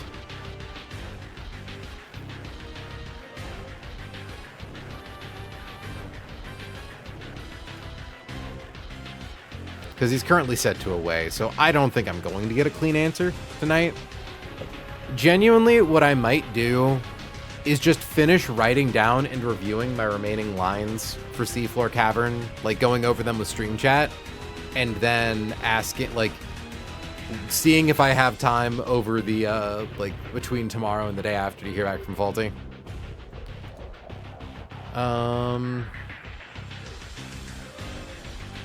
Message Faulty. Hey, boss. Sorry to bug ya, but I've got me a question.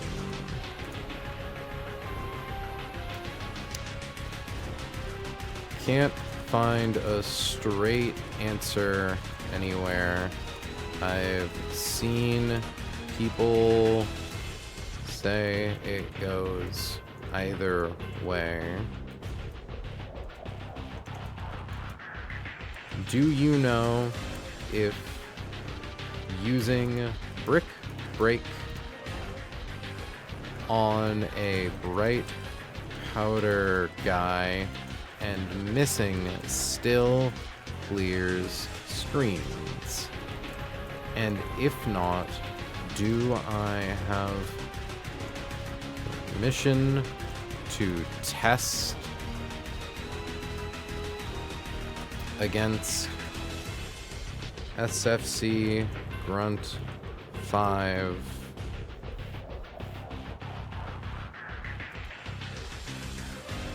C5, reloading, save over and over until I miss against Shark without risking my list eligibility.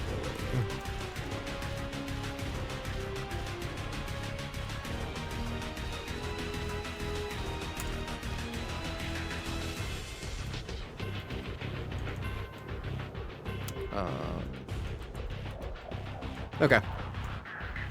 I've done what I can. I think the smart thing to do is, instead of getting impatient, is to just review our Shelly and Archie lines before we get into any of that. So let's start doing those. But first, I blow the mucus out of my face. Also, Project Hail Mary is fantastic and definitely worth the watch in theaters. I don't know what that is. Please, say more, Pyo. Sounds kind of Catholic.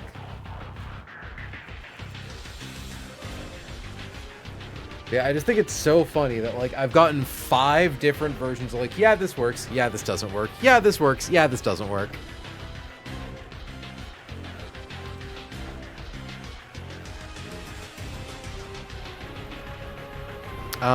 It's a new sci-fi movie from the same author as The Martian. Oh, shit. Nice. All right. If you can test, I wonder if it's illegal if I test. Well, that's why I'm specifically trying to get permission to do it, because I have a line that works. Again, it just has a 1 in 5 chance to have 2 sacks instead of the planned 1 sack. So it's like I prefer to not do that.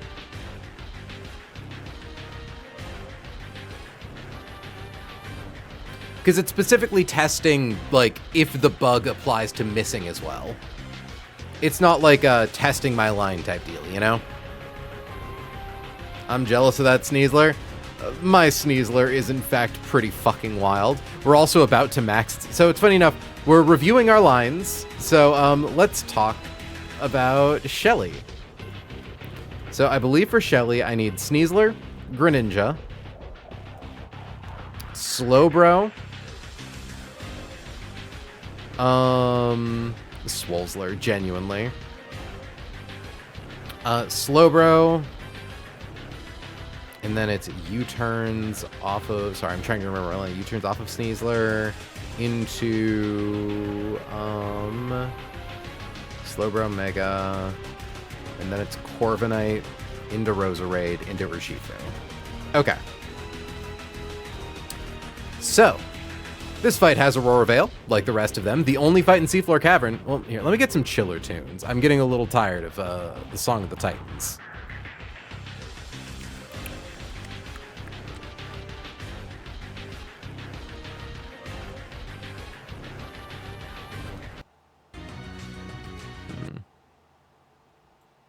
Ooh. Love the battle facility music.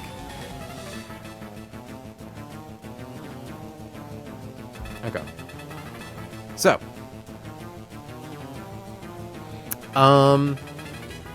Behold the humble Tapu Fini. Behold the not-so-humble Sneasler. Sneasler here needs Poison Jab and Brick Break, as well as a Focus. Not a Focus Sash, what? An Expert Belt. So Expert Belt's a really funny item. Because it provides, I probably already explained this on stream before, it provides a 20% boost to your attack damage when you're hitting with super effective moves, which is the same as things like Poison Barb, Magical, or Miracle Seed, Mystic Water, and all that. However, because of where it's placed in the calculation, it's in like a different spot. It actually rounds slightly differently in your favor, which means sometimes Expert Belt lets you eke out 1 more point of damage, and that is relevant here. We are going to maximize Sneasler's attack. So, you might see that Tapu Fini here only has 3 moves: Surf, Moonblast, Taunt, and Nothing. That is incorrect. For whatever reason, this calculator just really doesn't like showing Nature's Madness. Sipping my coffee. But Nature's Madness is a really swell move that does 50% of your max HP and damage. It's super fang. Now, the nice thing is that you might note the highest possible roll on Moonblast is 48.6%. So this is, because we're even, it's technically like 49.9%. But it's always more than Moonblast. So, turn 1, we are able to freely use Brick Break to shatter the Aurora Veil. Now, Tapu Fini here has leftovers, so she gets a little bit of healing. So what happens is brick break damage happens after the screens are gone, so we get full damage. I'm always terrified when I kill by one. Rounding error is scary. If a rounding error happens, I think that's just plausible. It's not your fault that the calculator lied to you. Like, you know?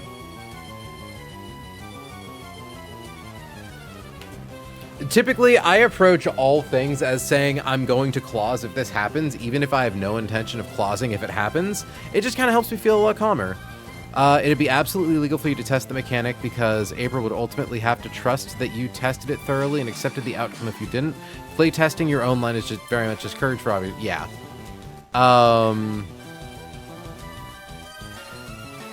But I have to trust that you tested it thoroughly and accept the outcome if you didn't. Playtesting your own lines is just very much discouraged for the obvious reasons. You know, even if you think you wouldn't learn anything about the line by doing so, maybe you're missing something and you only realize by doing that test that's be shitty. Yeah. Oh, I just realized what happened to fake out on Sneasler. Had to drop it for Icy Wind in order to pull off Heist. Yeah, no, the main thing is I don't want to do the full line. I just want to know if that bug extends to missing as well. Like, even in a line where it's like, okay, because ideally, you know, we don't, you know, we miss Sharpedo. So, you know, then we'd swap to, like, Primarina and everything. You know, we would still, once we get the one where it actually misses and we see if it does or does not break the veils, we'd still reload to do, like, the actual RNG attempt at that point.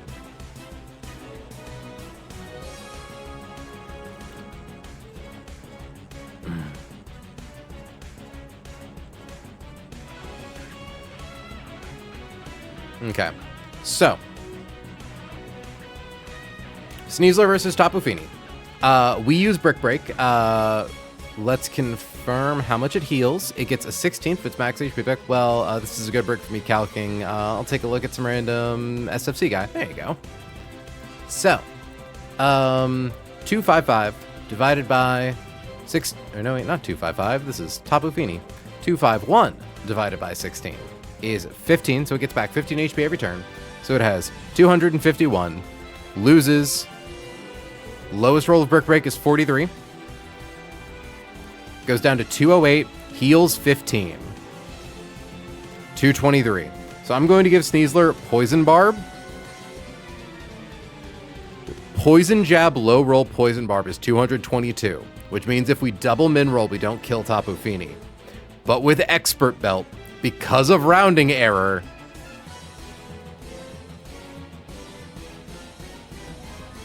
wait, why is it less now? What?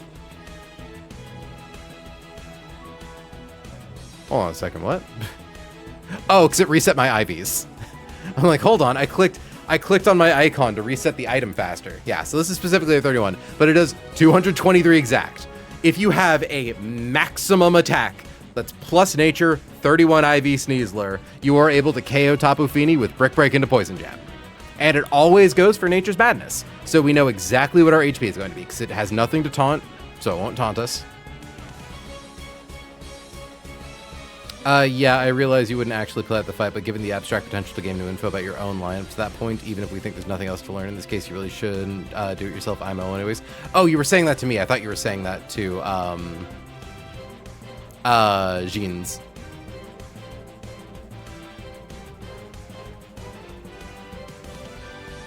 Hold on.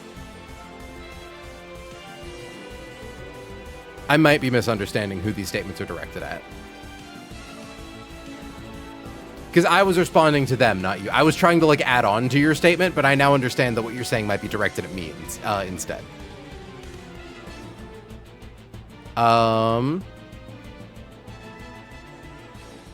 The abstract potential to gain new info about your own lineup to that point, even if we think there's nothing to learn in this case, you really shouldn't do it yourself. That's fair.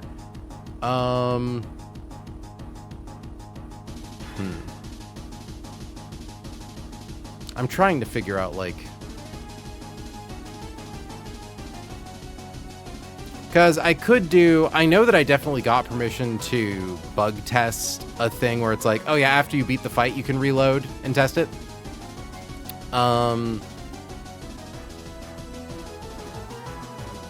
Words are hard.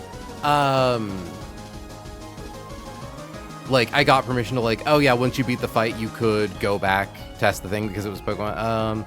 Can't you do the test for the Pokemon you aren't going to use in the real line? Yeah, theoretically. It's like, I just worry about raising some hackles, you know? I want to try to keep this as honest as possible. I don't want to, you know, earn any, like, poor aimed gazes.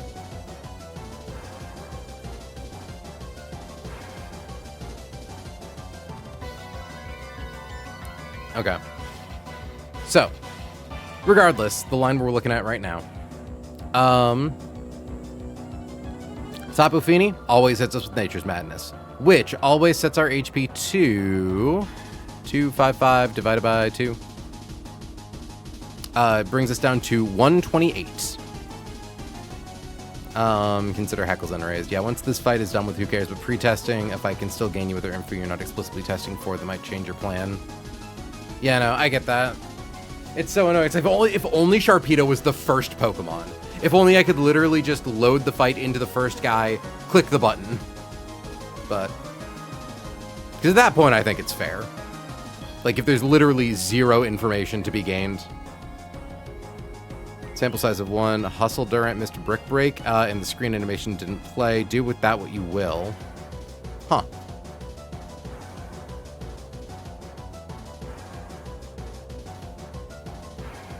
So the animation didn't play. Were you able to see the damage it did when it did hit with an attack? Because I'm pretty sure the animation plays if you hit into an immune guy. So that's leading me to believe that it doesn't work on a miss. Which means... yeah, it does do the animation into ghosts. Okay. Implication seems to be that, yeah, we're going to have to either find a way to guarantee Greninja hits that Brick Break, which isn't possible, or find a guy who can click Defog, but that's also not particularly possible. I mean, like, because, fuck, how much damage do you take, Corviknight? The nice thing is that Corviknight only needs to worry about Stealth Rocks. Because Corviknight can defog if we're able to, like, let it live long enough. But I feel like I looked at it before and it just took a little too much damage. Yeah, because it takes a lot from Hydro Pump, and if we gave it an Assault Vest to reduce that damage, then we can't click defog. And our only other defog guy is... I know we have one more. Oh, it's Flygon, who takes even more damage from Hydro Pump. Well, that's at level 79. 67 versus... yeah.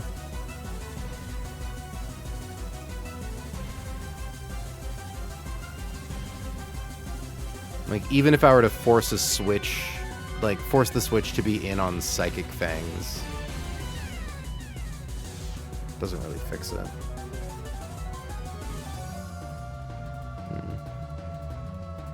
I think I'm still going to wait to hear back from Faulty ultimately, but yeah, I'm pretty sure it's looking like it's probably just going to have to be the Psychic Fangs line, which is fine, because that's still only a sack in 1 out of 5 timelines, theoretically. Which isn't the worst thing in the world. It's annoying, but like, eh. We have a lot of guys, and we have guys who can dies. The question would be figuring out who. Because we need Caracosta for sacking to Archie. Like, it's probably Delmise. I hate to say, Delmise just kind of hasn't done anything since, like, Winota split. It's been pretty embarrassing.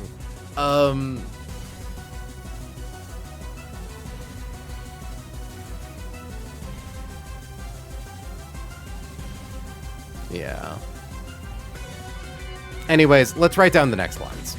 So, Sneasler fights Tapu Fini. This is Delmice's best fight from what I've read with a spin. I'd considered that. It's just a bit too inconsistent to Ferrothorn. Delmise popped off in my FFC fights, yeah. Well, maybe there's an angle here that I'm not seeing. Delmise, can you learn Brick Break? I don't think you can. Because, yeah, definitely Rapid Spin goes crazy. Oh, we can learn Brick Break. Hold on. Wait, new lead unlocked? Like, we're kind of the problem is that we're kind of accepting that Delmise is probably going to die, though. Because, like, every Rapid Spin makes us faster, which increases the power of Gyro Ball. And, like, we're hitting into Iron Barbs unless we're using... Yeah, unless we're using Protective Pads, but, like... Still, every Rapid Spin makes Gyro Ball stronger. And we need to make sure that it, like... Because of Quick Claw... It's really hard to, like, safely... You could skill swap it off, it'd be really funny. No, it's like, if we could knock off the Quick Claw... Yeah, if we could knock off the Quick Claw. A Brick Break does more damage than I thought it would, I'll admit. Well, actually, oh wait, yeah, because it can never explode. Yeah, you're so fucking right. We would still need to knock off the Quick Claw for obvious reasons.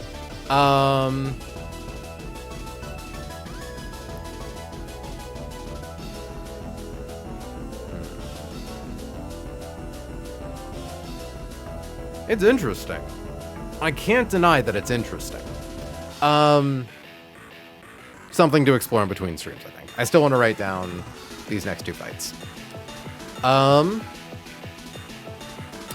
Anyways, once more with feeling. Tapu Fini cuts Sneasler's HP down to 128, which does obviously show a kill to Acrobatics on Hawlucha. Yeah, notably, it's actually that damage once it hits the field. It doesn't calc with that, but it definitely sees a kill with Acrobatics. However, we are faster than it. But you know what we're slower than?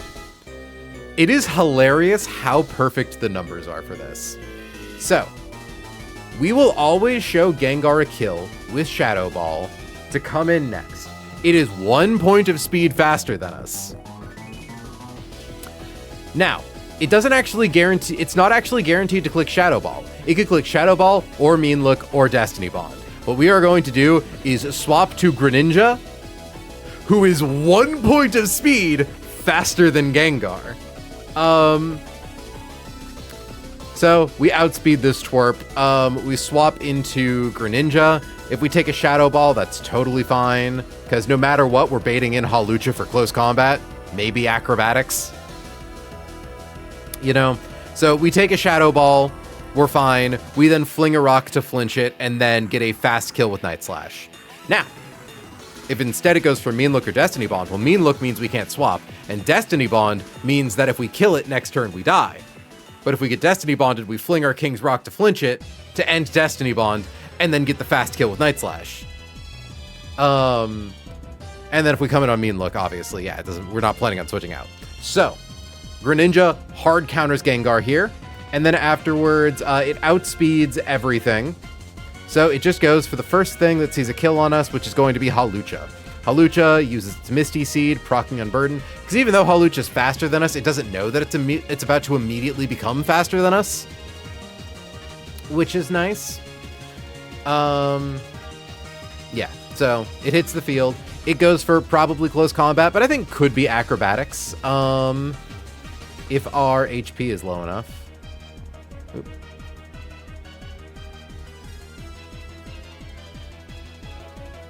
Yeah, I think it's perfectly possible it goes for Acrobatics.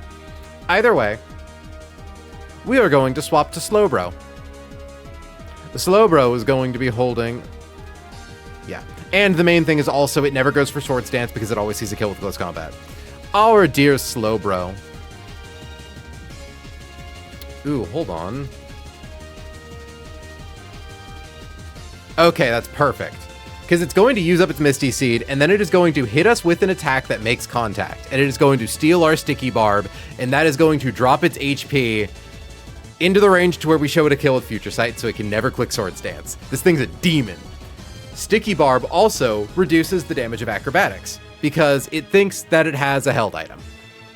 Right? Which is pretty neat. We would ideally like to get that back, but we only get it back when we do damage to it. So essentially, we're just going to sit here clicking slack off until it's taken. Oops.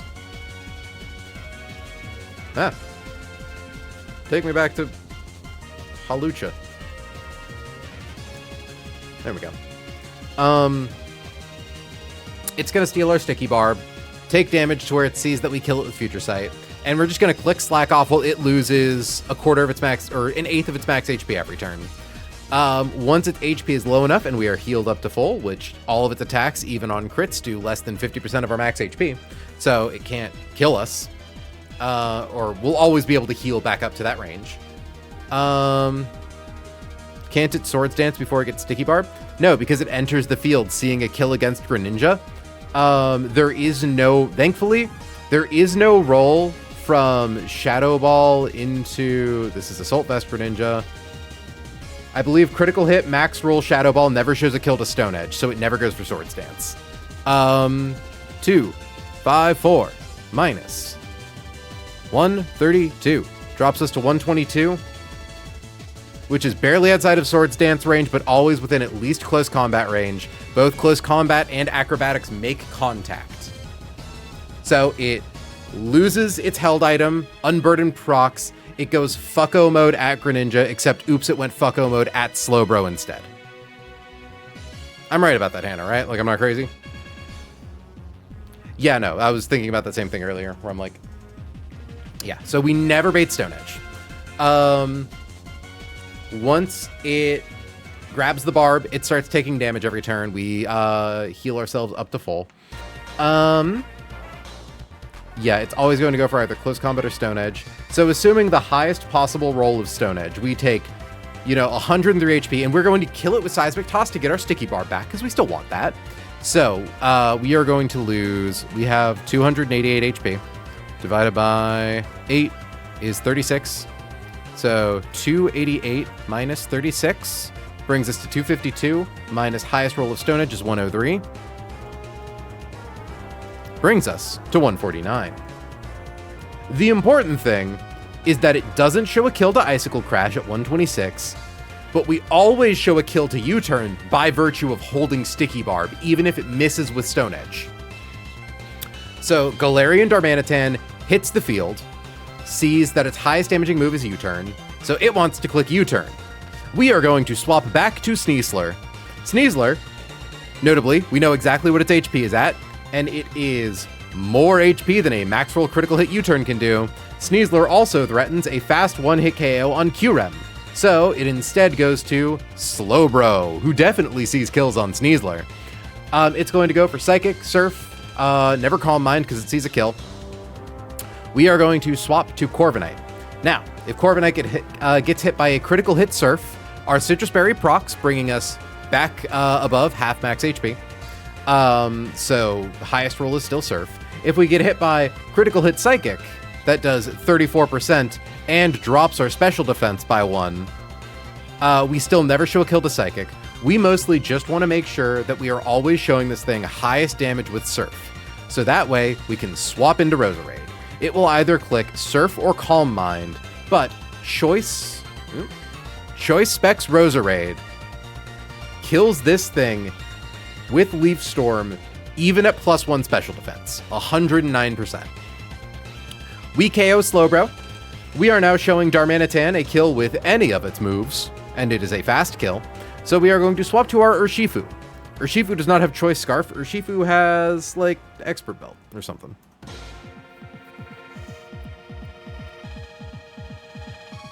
Why did I need to max Urshifu's speed for this? Hold on. Not using a choice item, not using a choice item, not using a choice item. Oh yeah, I could just give her Urshifu Choice Scarf, couldn't I? Damn it. Okay, so the plan was to use, yeah, also we don't need Expert Belt. We needed, like, Black Belt, basically, because we're only clicking fighting type moves at this point. And the plan was to max Urshifu's speed, because at max speed, Urshifu is faster than Darmanitan and Kyurem. That's what it is. Yeah, okay. We need to have the Black Belt, because without a held item, we don't guarantee one-hit KO Kyurem with close combat. So, we need to have at least the Black Belt. and then max Urshifu's speed. If Darmanitan goes for U-turn, that's fine. If it gets choice locked into Icicle Crash, that never kills us. We are faster than it. It has no priority moves. We one-hit KO with close combat. Kyurem hits the field. We one-hit KO with close combat. If it instead U-turns on us and brings in Kyurem, we one-hit KO with close combat, and then it hits the field, and we one-hit KO with close combat. Very simple. All things considered. I don't think there's nothing fancy about this here fight, so...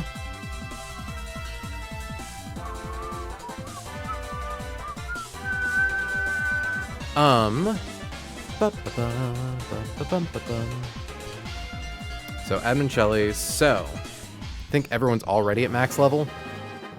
Yeah, 89, 89, 89. Boop, boop, boop.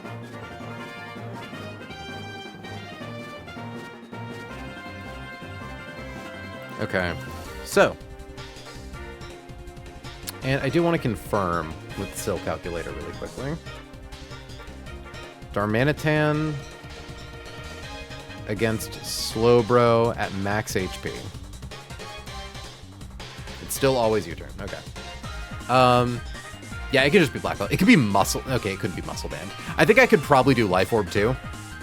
I just need the like, 17% damage boost, basically. So. Don't need to teach Sneasler anything. Don't need to teach Greninja anything. Slowbro needs to have Seismic Toss. I think it already has it, but just in case. Teach. Slow. Oh, I suppose I should make sure that Sneasler. Teach. Snee. P. Jab. And B. Break. Teach. Slow. S. Toss. It's a toss.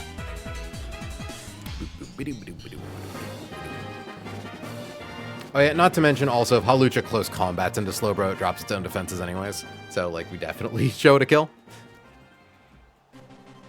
And I guess I should make sure that like Slowbro getting hit by no held item Hawlucha probably doesn't do 50%. Yeah, we're safe here. The worst of all possible worlds is just one where we lose our Sticky Barb, which is sad, but like that's, you know, we never die. Okay, so we don't care about any of those on those guys. We don't need to do any pre-damage or any pre-status. Equip Snee with Expert Belt. Equip Gren with King's Rock. Equip Slow with Sticky Barb. Equip Corv with... what's it called? Kind of nothing. There's another we need to do. Oh yeah, Citrus Berry. Citrus Berry. Equip Rose with Choice Specs. Equip Ursh with Black Belt. Open Tapu. Open with Snee. Use B-Break. KO with P-Jab. Swap to Geng. Swap to Gren. Use Fling. KO with what does more damage with Greninja? Probably Night Slash, right? Yeah. Damn, I guess King's Rock, or I guess an Assault Vest is a very heavy item. It's funny. Yeah. Oh, that's the other thing. We need to write down our scales. Heart, scale, Snee, attack, and Ursh speed. And these are like end game scales. We are not going to regret maximizing Sneasler's attack stat or Shifu's speed. Definitely not upset about those. KO with N slash. Swap to Howl. Swap to Slow. So let's calc this out now. 262 divided by 8, confirming that Sticky Barb, flashbang warning.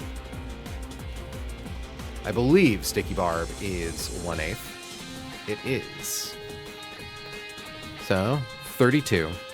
So 262 minus 32. So that's the first turn.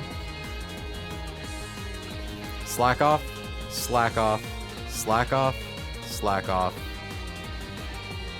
Well, here.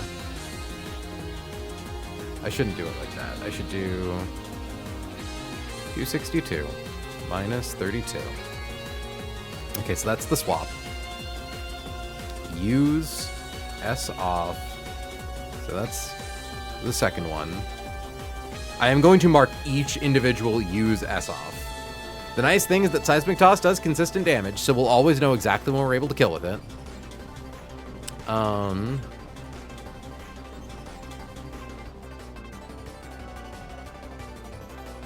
So goes down to 198 after 2. After 3, it's 166. After 4, it's 134. Use S off. 102.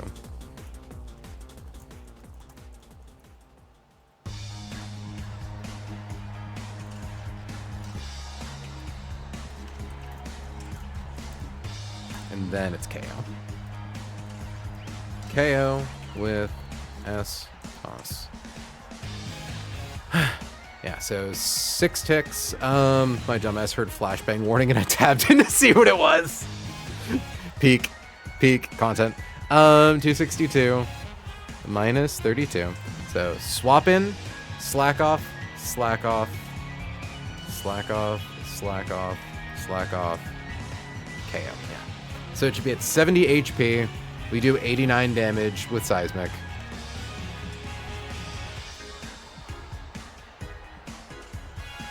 Wait, when was I subbed? Was there a gifting session or something? There was. Yeah, Pio kind of gift bombed us with a bunch of subs, and then Partizay decided to join in the fun. It's really nice having some sugar mommies in chat. I'll be real. Okay. Swap to Dar. Sorry, it's Darm G. Swap to Snee. Take you, turn to slow. Swap to slow. Swap to Corv. Swap to Rose. OHKO with El Storm.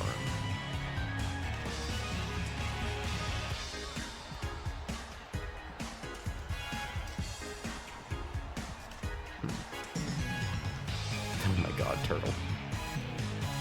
I'm glad Turtle got her Coco Melon. Return of Darm G. Swap to a guy. You know what I mean by Coco. I know exactly what you mean by Coco Melon. She Coco on my melons. Until I berry. Don't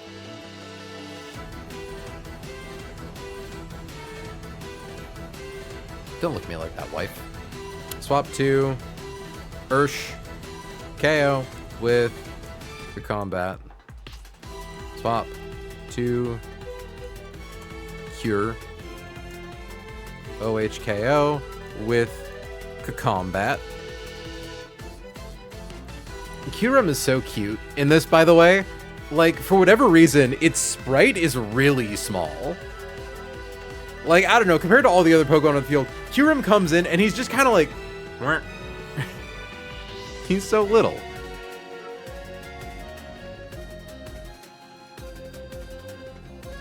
Okay. That should be the line. Now, for Archie.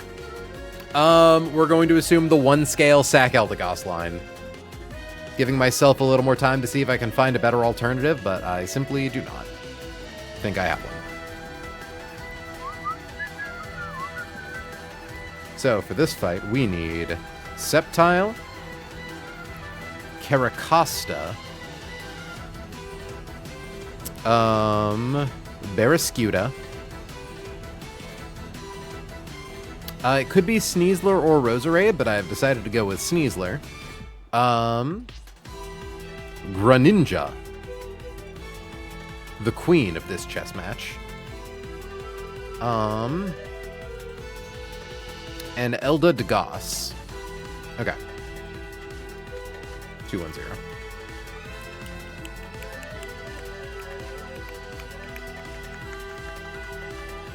So, what's going to happen is we're going to take our friend Sceptile here. Going to get it up to level 89. We have to use a heart scale to teach it Leaf Storm. There are worse heart scales to use, for what it's worth. We are not in Misty Terrain, but we are in Rain. So, Leaf Storm. We are going to fucking slap this bitch within an inch of his life. Within an inch of her life, it's Thessalia. To trigger Overgrow, to boost the power of Leaf Storm. We are going to give it Choice Specs to boost the power of Leaf Storm. Base. So that is, we're actually taking advantage of this kind of strat of knocking a Pokemon with a starter damage boost ability down into that range and giving them a choice item to stack with it. Sceptile with Choice Specs in Overgrow. One-hit KOs Kyogre with Leaf Storm. Really, really nice. It's also faster than everything on their team. Except for Overquill. But we want Overquill in next anyways. Overquill sees a kill with all of its moves. So here's what we are going to do. Is we are going to send in our frozen tortellini. Our frozen turtle soup. So our friend Caracosta here, at level 89. Crit does not do 50%. Crit always does 50%. Crit always does 50%. So, what we are going to do is we are going to give Caracosta a Citrus Berry at level 89. And what's going to happen is it's going to go for a kill with basically any of its moves. If we get hit by non-crit Throat Chop or non-crit Waterfall, we have more than 50% of our max HP. If we get hit by non-crit or crit Gunk Shot, we have more than 50% of our max HP. We cannot be poisoned by Gunk Shot because, as mentioned before, we are frozen. For this reason, we do not show Overquill a kill with any of its attacks. So, it's able, or it is required, rather, to click Swords Dance to boost its attack. This gives us a free swap into Barraskewda. Barraskewda, after its +2 attack, shows it kills with all of its moves, except for Waterfall. Not that that matters. It's going to either shoot our Gunk, or it's going to chop our throat. We're going to do a sick kick flip off of him. We're going to click Flip Turn. We are faster than it. Flip Turn does a good chunk of damage and flips us back into Caracosta. Caracosta is then going to die to Gunk Shot or Throat Chop or Waterfall. In theory, I do think if Caracosta, like, if it went for Gunk Shot both times and missed both times, I do think we get to save Caracosta's life. Because if it's at full HP, I do believe if we're frozen, it just goes for Swords Dance again. Either way, we need to get Barraskewda back on the field. After some Life Orb, Flip Turn, Liquidation in the Rain, I think we gotta give it a Mystic Water. Yeah, okay. Mystic Water, Liquidation plus Flip Turn, I think always kills even without the Life Orb damage. Let me see. 277 minus 163. Comes up to 114, 115. Yeah. Okay. So we're guaranteed to always kill this guy. That's the important part. So we come in, we click liquidation. Our Barraskewda has swift swim. It's fast as fuck. In comes Superior, because we outspeed everything, so they want to send in the first thing that sees a kill on us. And that would be Superior, Contrary with Leaf Storm. Dangerous guy. I think we actually want to give Barraskewda Life Orb here instead of Mystic Water. Because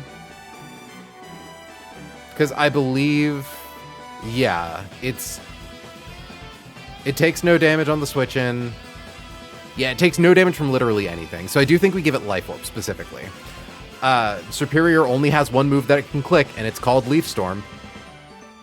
So we are going to flip turn off of Superior, doing 62 damage. This thing has leftovers. So 260 divided by 16 comes out to 16.25. So 16. So 260 minus our sick kickflip damage, 62. Drops it to 198. And then it regains 16 HP. Brings it to 214. At 214 HP. Words are hard. We flip turn into Sneasler. Sneasler is going to be holding Choice Scarf. Because I believe with the 31 attack we're giving it from earlier, I'm like, hold on, that number doesn't count. Poison Jab. So this thing has a maximum possible HP of 214. Poison Jab does 218 damage. Now, we have pre-damaged Sneasler, so that any roll of Leaf Storm here, be that the lowest possible roll or the highest possible crit, knocks us within range of either Flash Cannon or Shadow Ball from Aegislash-Blade. So we need to be at least 54 HP. So let me confirm that. 54 plus the lowest roll of Leaf Storm, which is 59. 113, highest roll of Leaf Storm is 105, so it never kills us. Barely. We could just do it with Roserade, but I like Sneasler, because Sneasler can do something kind of funny later. Because Roserade actually hits like the exact same range Sneasler does with Sludge Bomb. It does 218 with Choice Scarf. So, because we're faster than Aegislash, because we're faster than Zapdos, because we're faster than Swampert, and notably, we show Aegislash a kill with knockoff, except no we don't, because it's Aegislash Shield when it swaps in, so we don't show it a kill with knockoff. So it always sees a kill with Flash Cannon. Or Shadow Ball. We don't care which one it clicks. We are going to swap to Greninja. Aegislash is going to pivot into Aegislash-Blade. What we need is for Greninja to be at... what is 33%? So let's give you Surf and Choice Specs. You might notice that's a lot of damage. So, hold on. 85, 84, 85, yeah. Oh, sorry, Hannah, you're right. I'm not using Choice Specs on Sceptile, I'm using Grass Gem. I'm using Grass Gem on Sceptile. Thank you for catching that. Yeah, thankfully we're still fine. Because there's nothing that outspeeds Superior, and it's hard to get the damage ranges properly without that. So we do have to sacrifice the item.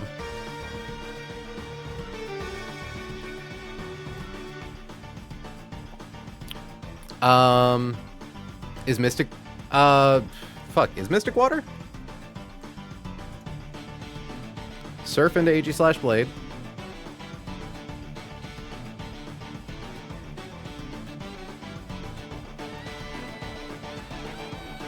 Yeah, no, it's not enough into Zapdos.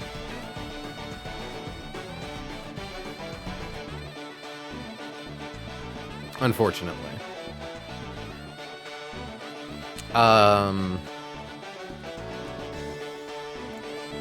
But it is with specs. And like, yeah, not enough with Life Orb. Has to be specs.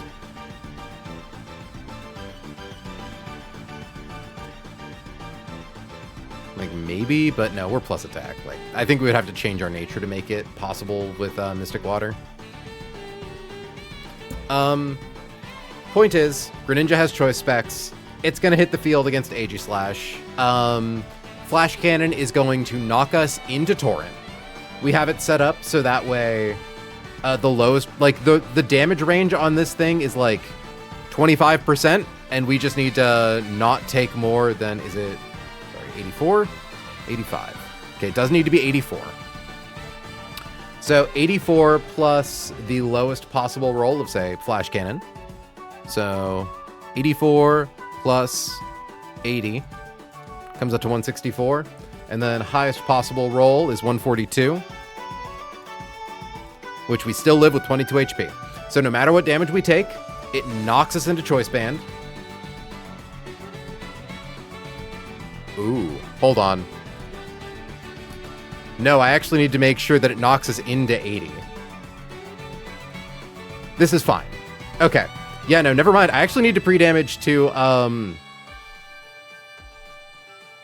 because if it doesn't knock us, if it doesn't knock our HP low enough, we can't kill it while it's in shield mode. Okay.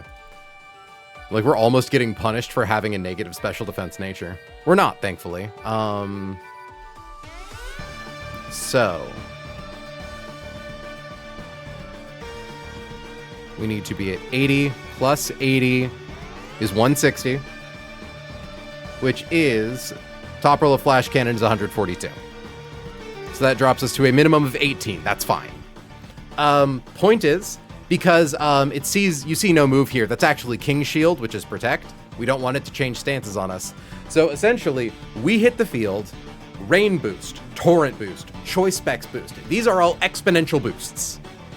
Greninja's Surf is an Atomic Bomb. And we want to make sure that it sees a kill on us, so that way it doesn't click King's Shield and change its form, because that would be bad. Why'd the music stop? Whack.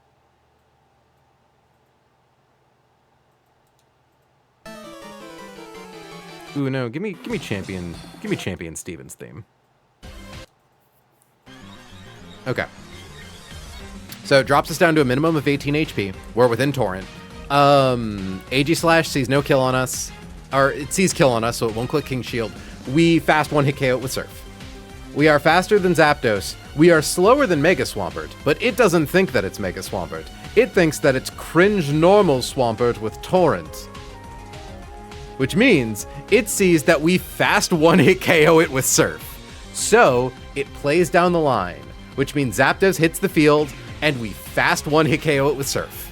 This is like our only thing that can effectively kill this Zapdos, by the way. This thing's a bitch. Just really fucking hard to get in on. I suppose like Aerodactyl maybe? But we'd have to specifically get in on Hurricane.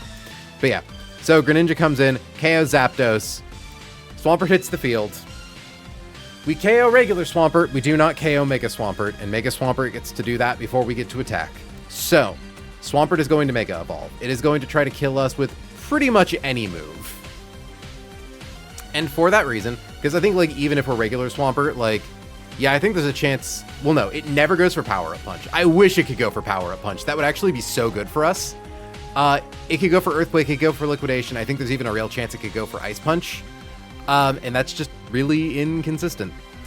So what's going to happen is we are going to swap to Eldegoss. She's going to take at least one of those hits.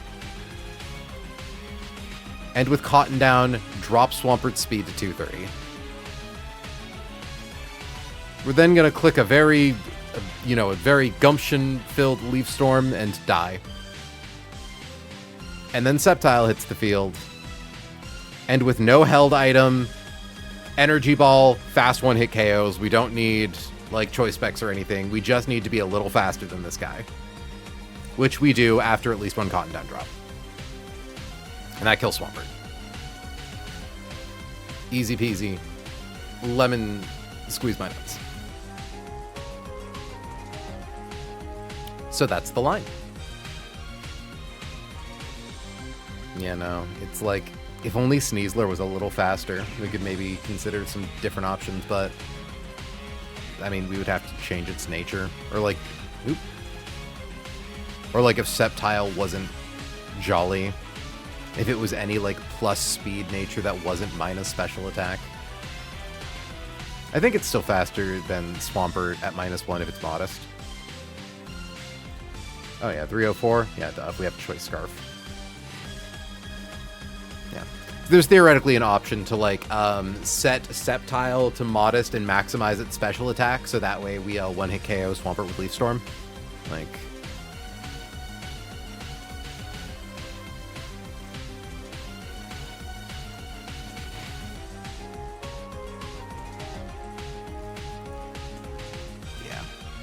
I actually don't even think we need to maximize the special attack.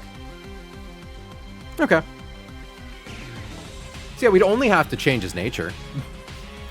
Lamau. Oh wait, no, but then this wouldn't be Grass Gem, this would be Choice Scarf. Wait. Does this even work? Hold on. Choice Scarf. Neutral that. Not 31. 21. But 31 this with modest. Oh, that doesn't even... Oh, that's energy. No? Yeah, Leaf Storm doesn't kill. I don't know what I was thinking. I'm sure it probably made sense to someone. But yeah. So that's the current line. I'm gonna try to explore other options, but this fight's real fucking tough. Level up car to 89. Level up Elday to 89.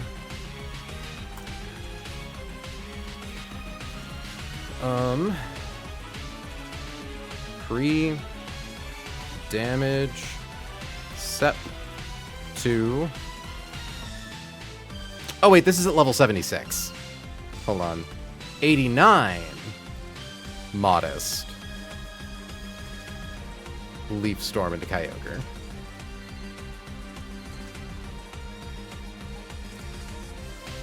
With 31 special attack. That, yeah, okay, that's how you do it. Yeah, okay, I just forgot to level it up. Because it's technically 79 in my calculator. So... Level up Sep to 89.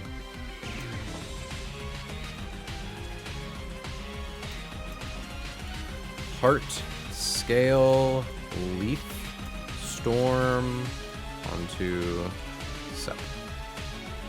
Yeah, no. It's really unfortunate, like, if Roserade was just a little faster, like, she can't get a speed boosting item and also a damage boost to KO Kyogre. And, like, she theoretically lives Ice Beam. I also looked at a version where it's like, oh, maybe we finally use a Heart Scale to give her Mega Drain and, like, an Assault Vest, and it's just too inconsistent. Like...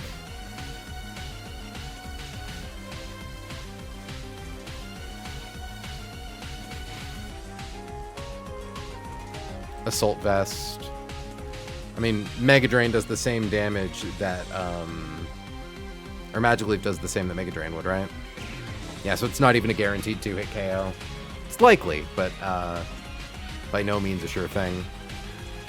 It's like Ice Beam does so much damage, it kind of doesn't matter if I heal back 43% of my max HP. Because if I get double crit, I just die. We got really lucky that we landed Sceptile. I was upset that we didn't get B. Okay, technically, we did also have the single goofiest answer to Kyogre. At level 89, if we're willing to dodge a single crit, Delmise 1v1's Kyogre. Which is genuinely an option, if we had nothing else. Like, all you gotta do is dodge Ice Beam crit, right?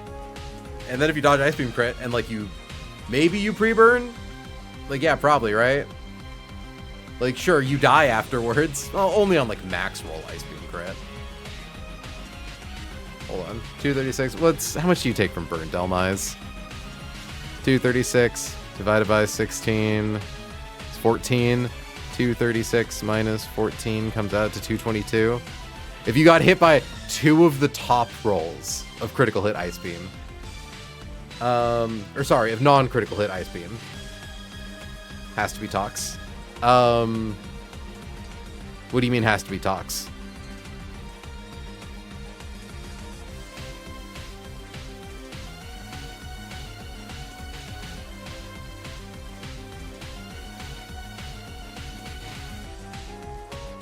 Power Whip is physical. I still don't follow. Yeah. We need a zoom lens to make it perfectly accurate.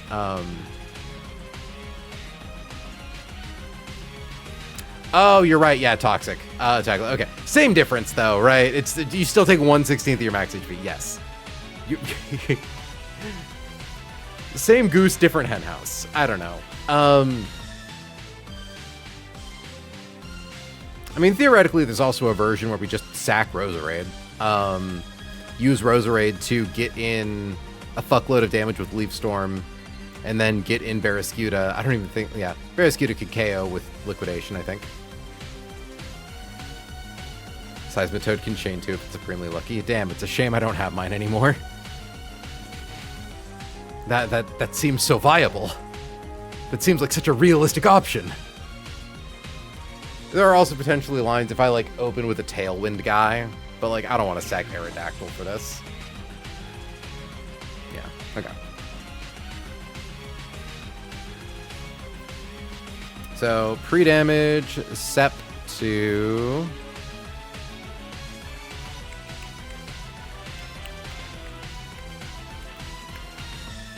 It's 34, so, like, 83, 84... 83. Pre-damage set to 83 HP. Also, freeze car. Pre-damage Snee to...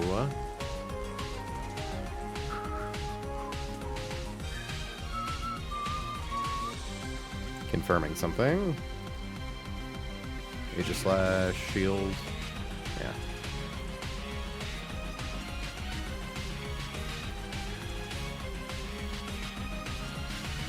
Attack, okay.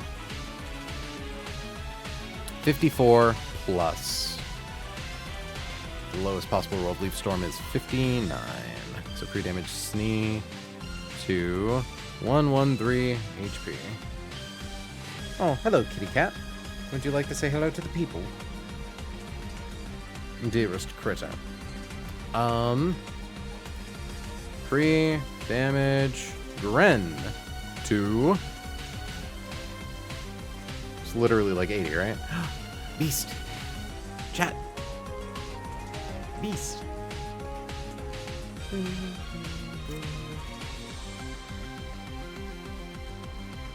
Oop, oop. He slipped. There he goes. Okay.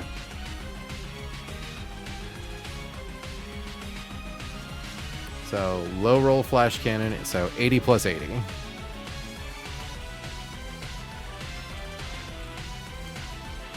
To 160 HP.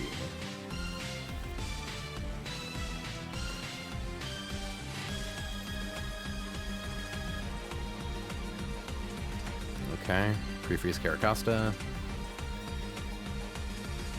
What a cutie, hi beast. Okay. Equip Sep with Grass Gem. Equip Car. I can give Caracosta swagger. Yeah, fuck it. Car with TM37 swagger. Equip Bear with Life Orb. Equip Snee with Choice Scarf. Equip Gren with Choice Specs. equip Elda with citrus berry. Genuinely, no sacrifices made me feel quite as sad as the thought of losing Eldegoss. I really hope that I can maybe find another way around it, but I just don't think that world exists. That Swampert's such a demon.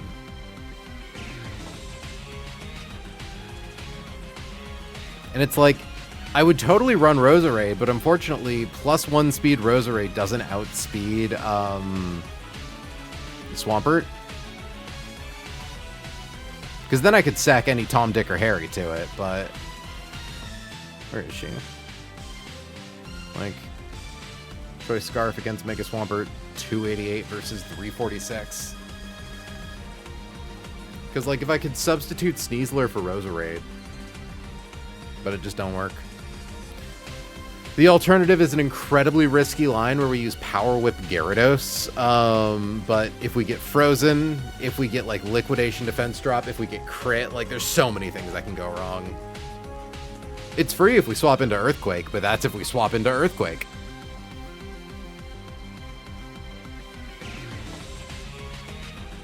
Yeah. It's just too risky. Okay. Equip Elda with Citrus Berry. Open with Sep. OHKO with L-Storm. Swap to Over.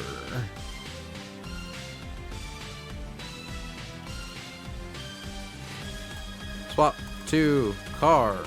Swap to Bar.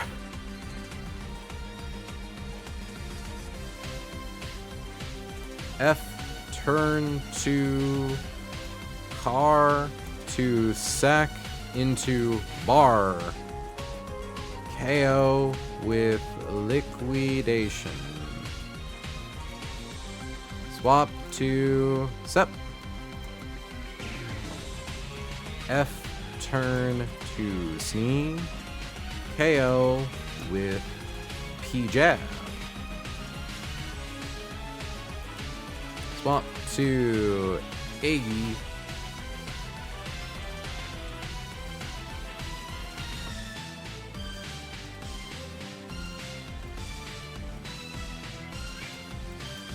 Swap to Gren. OHKO with Surf.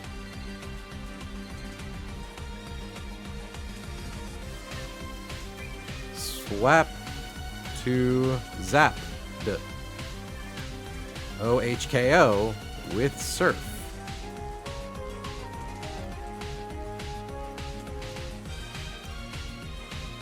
Just, God, our box, like, I'm really feeling the lack of Golisopod in our box. Because gosh, if we had Golisopod, if we could get someone in for free on something, we could save so many lives. But genuinely, Golisopod just, like, exists to be a free pivot once per fight. Swap to Swam. Swap to Elda to Sack. To Sep. OHKO with L-Storm. And that's the Archie line. And the Shelly line. And potentially the... Oh, I just heard the Twitch jingle. Thank you very much for the follow, Solar Wave. Hope you're enjoying the stream. Unfortunately, I don't know if you've been here the whole time, because we are about to tune out. Because we are past the normal 3-hour mark that we like to go for on weeknight streams. Hi, Solar. Oh no, are you one of Kessel's? I know that Kessel sent out his scarab beetles. Yeah, I'm a Kessler. Oh fuck, no. No, Kessel put in so much high effort to get fucking Kiesel people here. Well, I mean, here's the thing. Next time is Saturday morning at 10 a.m. Pacific Standard. So, if you show up here, Turtle, I respect it. I'm willing to do it. I do need to go pee. I'll be right back and then we'll do that.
you know, I'm thinking more about that Delmise line, and I'm actually kind of wondering, right? If we bring Delmise, the nice thing is that Ferrothorn can literally never boom. If we bring protective pads, we brick break down the screens, and we can literally just keep clicking rapid spin until we have a turn where it either quick claws and sets up hazards ahead of us, or quick claws into hitting us with gyro ball, or, well, actually it doesn't even need to quick claw, just like hits us with gyro ball, or like we eventually rapid spin ourselves to a point where it sees a kill with us, or it sees a kill on us. And I think that could maybe be a safe way, because like we can deal with one layer of hazards, right? So I think doing that into Turtonator, because Turtonator always lives gyro ball, right? Like at that point we don't even necessarily need Turtonator. We probably still want to use it. Seems pretty good for this. Like if I could teach, oh, Delmise, you don't learn Embargo, do you? You learn Embargo? Oh yeah, okay, maybe it's just free with Delmise then. You can't see it because this is in the way, but yeah, Brick Break and Embargo right there. Okay, yeah, because Embargo turns off Quick Claw. I guess one question I have, does Embargo, Izzy, does Embargo persist after you switch out?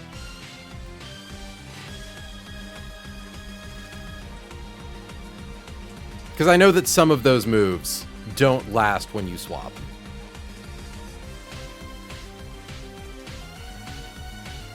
Because I know, like, if I look at Mean Look, sorry for the flashbangs, chat, prevents the target from switching out, the target can switch out, the effect ends when the user leaves the field. Embargo.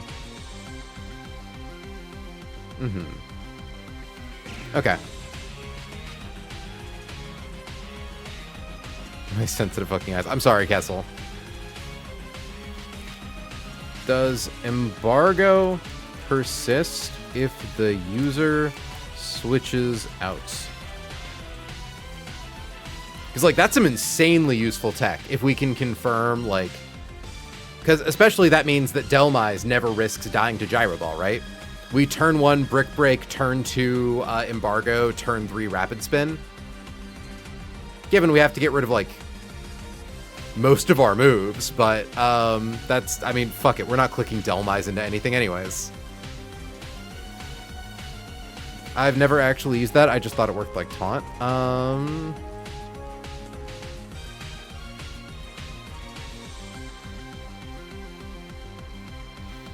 Since it's against the first Pokemon, is that something I'm allowed to test?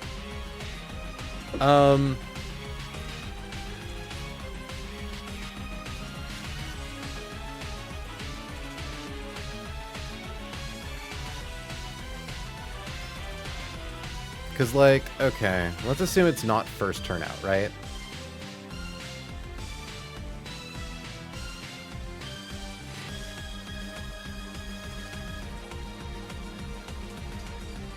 So let's assume it's not first turn out. And let's assume we're at, like, +2 speed. The Gyro Ball sees a kill, I guess, so 120. Yeah, slow kill, slow kill out prioritizes hazard setting.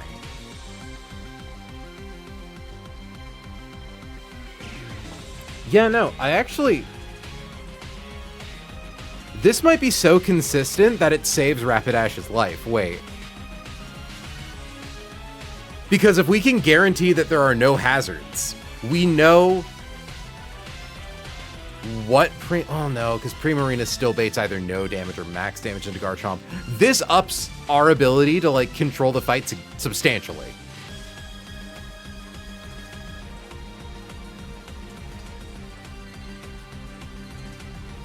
Because, yeah, well, oh no. We couldn't guarantee 0 hazards.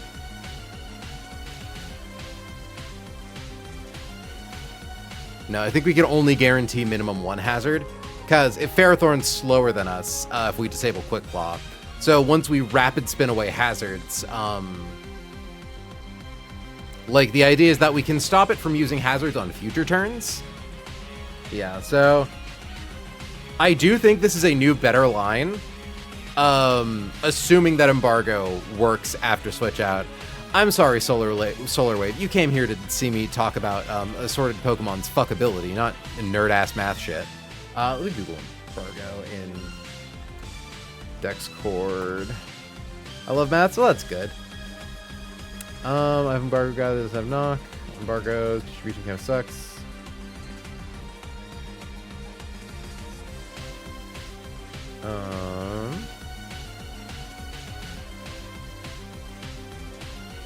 Embargo isn't perfect accuracy? Oh, motherfuckers be lying. Motherfuckers be lying. Hold on. Why would you say that, Cole?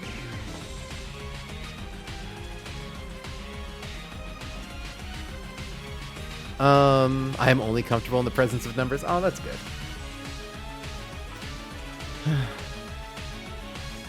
Delmi. Oh, it's funny. Someone's talking about Delmi's does get Embargo, though.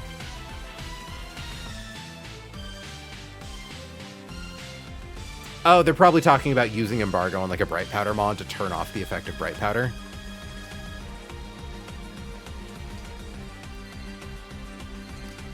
Best move to get rid of a Delmi's. Magic Blue, Shadow Claw, Anchor Shot, or Power Whip.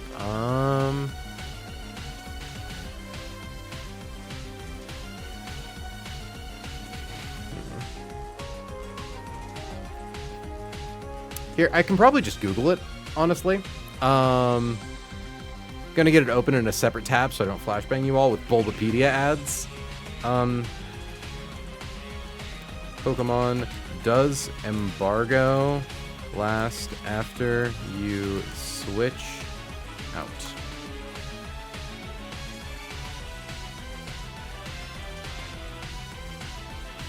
The effect wears off if the Pokemon... Hold on, if the Pokemon using it or the Pokemon used on? Go away, Bulbapedia ads. Okay.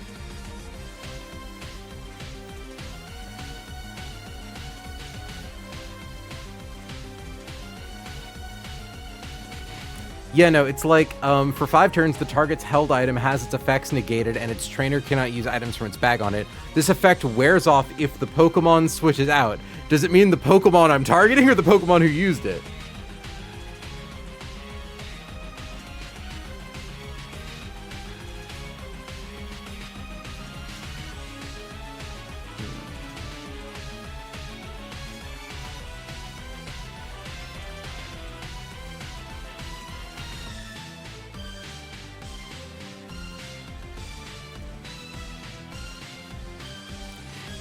Does Embargo last after the user switches out?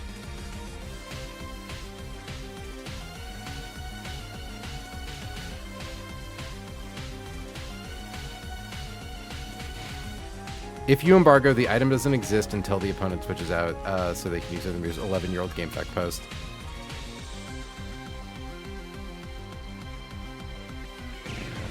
I appreciate you doing research for me, Solar Wave. I love audience participation. Which sounds sarcastic. It's not. Encourage Embargo to stop her from healing that motherfucking Musharna, but she still uses full heal on it when its health gets low. Here's my understanding. Embargo stops the use of items on the Pokemon until they switch out.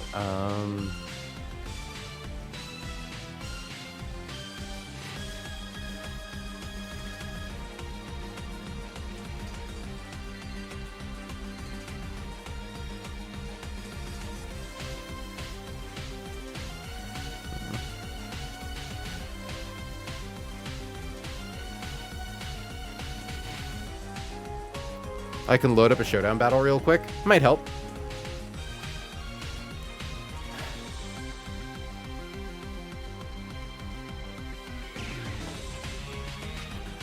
What I'm doing too. Oh shit. Okay, so Solar, you're also a Pokemon dweeb. Are you familiar with Run and Bun then? Like, do you know what I'm doing here? the stupid bullshit I'm pursuing in my off hours?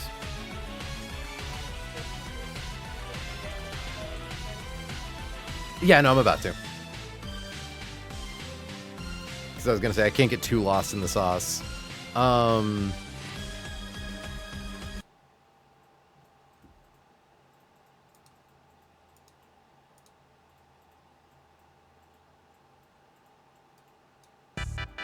Friends, lovers, enemies, welcome to America's favorite game, Random Pokemon Generator. Fuck, marry, kill! You all know how the game works at this point, but I will still recite the rules. We are going to randomly generate 3 Pokemon from across the series' history and choose 1 to wed, 1 to bed, and 1 to behead. We are to assume that all Pokemon generated this way are capable of passing the Harkness test, which is that they are sexual maturity for their species, of human or greater intelligence, and capable of communication. The only exclusion to this rule are baby Pokemon who literally fall within the egg group baby. I actually don't think baby Pokemon are an egg group. I think they're in the undiscovered egg group, but the category of baby Pokemon still exists, and they all just happen to belong to that group. That being said, should we happen to generate a baby Pokemon, we will be immediately sending them into the meat grinder. Should we happen to generate 2 or more baby Pokemon, we will be re-rolling, because, say it with me, chat, I'm not fucking a baby! Now, with all of that out of the way, let's see who this evening's 3 unlucky contestants happen to be. Ooh. Man, we've got a real chill bunch tonight. We've got relaxed Curlia, we've got a hardy Starmie, and we've got a lax Prinplup. Now, the problem with fucking relaxed Curlia is that then it means I'm not marrying relaxed Curlia. And it's like, I can't not, right? Like, obviously, as the saying goes, you all know how the saying goes, right? Like, any psychic Pokemon is at least in contention for sex because they can turn your prostate into a lump of coal with like a mere pulse of their brain. And that's valuable, you know? They can do shit to you without really needing to, like, you know, involve the fact that they are an animal. And aside from that, Curlia, precious, a beloved little creature, you know, still mature, still not like absolute baby looking. You know, it's like either that's the femboy twink of your dreams, who will never experience twink death, for Curlia always shaped like that, or just like sweet girl, nice girl, do ballet. I bet she smokes a fat bowl with you, like on the weekends, and then like projects a little light show on the ceiling with her psychic powers. And, like, she's got the feelers, you know? It's like how Lucario is incredibly empathetic. Gardevoir, Ralts, Curlia, Gallade all have that little spike that lets them detect the emotions of others, which means that, like, relaxed Curlia is gonna know if I'm, like, having a moment or, like, upset or anxious or stressed, and she's gonna be able to properly provide support if, you know, she so desires, and I imagine she would. You know, it's like I've got someone who's always tuned in enough to know how to help. So, like, obviously, we're marrying Curlia. Now, unfortunately, Prinplup, I don't want to have, like, I'm already not attracted to men. And, like, Prinplup, like, it's possible, you know, it's still 1 in 8 of them are women, but, like, you gotta be a certain kind of butch for me. I love butch. I respect my butches. But I personally lean towards the femmes, and like I don't want to have to deal with a guy with a Napoleon complex and a face like, you know, like he just like all the time.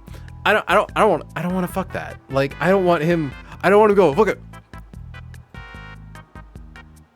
I mean, at bed, you know, it's just this unpleasant. I just feel like he's got a lot of growing, a lot of maturing to do. I think like one day, you know, he might be a pretty cool, capable Empoleon. Once he thinks that he's cool, like he's gonna do great.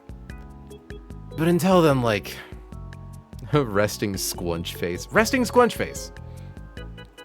But until then, I think it's just like, not really for me. Starmie is strange.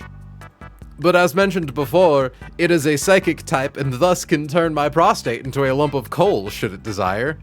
I don't really need to get that creative, but also like, I don't know. I think if you're into having like weird things crawling on your body, like Starmie could do that. Starmie learns a wide variety of moves, you know, psychic obviously for said, you know, coloning.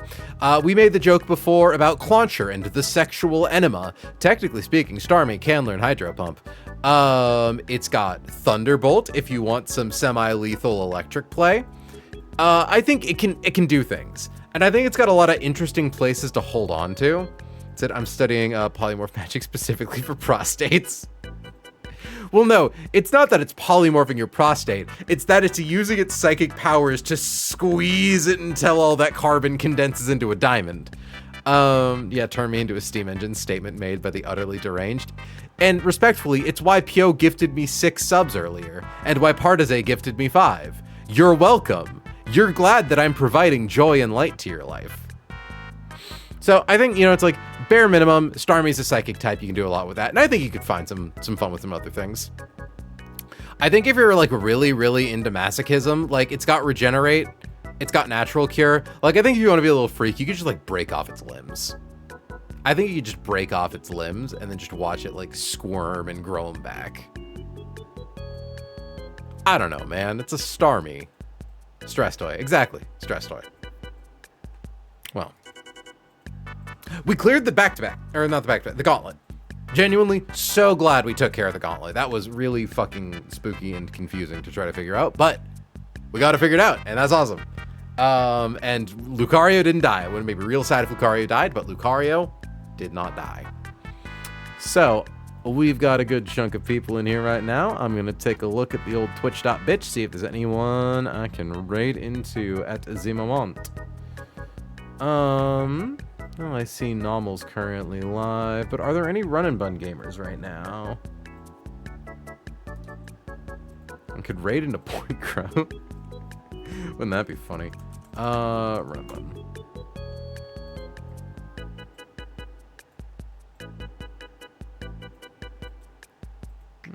Looks like someone's currently in Aqua hideout. Oh, there's me! I see me. And that looks like...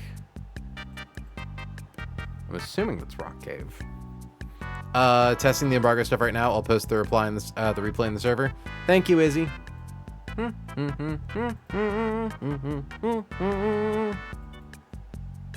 Yeah, okay. I think... it was like Narth. Yeah, Nartho2 currently doing Null, which is pretty fun. Raid Nartho2. I spelled that right. Good. I see a Starly in the icon. Next stream Saturday. See if we can't figure out what's up with embargo. Gonna see if I can't find someone to answer that question. See if I can at least get permission to test that. And then honestly afterward, I do want to save before that fight. So that way after we beat it, we can go back and test Brick Break into Sharpedo so we can confirm for ourselves that it does not break the veil. Hashtag pierce the veil. I don't know why I said that. Until then, folks, I'd like to thank you so much for joining me. I have been April. She has been May. You have all been incredible, and I will catch you. Wait a second. Hold on. Hold on. No. Hold on. We're canceling the raid. I need to look something up. I need to. Hold on. Nope. I'm sorry. Hold on. Kessel, I'm gonna find your ass. Because I'm wondering, do I know who this person is? Thankfully, you're always at the top of... because I'm curious, because I recognize some of the reoccurring faces from your reblogs. You know, you do them a lot. You have your little band of people who you tend to banter with. And there's one person I'm wondering about. Oh no, he's not a Tumblr head? Okay. Alright, back to the raid.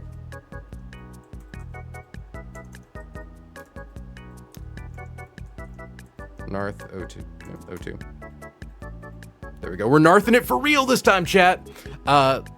Look, Solar, I was wondering if I had recognized you from other posts. It's like the first time Kessel showed up in my chat, where it's like, oh, I recognize Kessel from Turtle reblogs. And I'm like, oh shit! Is that the fucking thing? Is that my chud? Is that my chud, Kessel? The chud to my Foyd? I'm sorry, Kessel, I am making it a bit. I think it's too funny. Damn, we lost one person for the raid. Unfortunate. I'm just a Toad Dipper Tumblr user. Honestly, Sam, and I'm a T-girl. Like, it was fucking... Also, chat, I don't think I showed you the back of this shirt. Like, the timer's counting down. See. We're repping mother. Oh, shit. We're repping Big Mama. Okay. Thanks all y'all for hanging out. Next stream, 10 a.m. Pacific Standard, Saturday morning. You know how it is. Gonna be at Archie. Gonna get access to Cave of Origin. Got a lot of cool, exciting stuff right around the corner. But that's then, this is now. Until then, folks, thank you so much for joining me. Have a good night.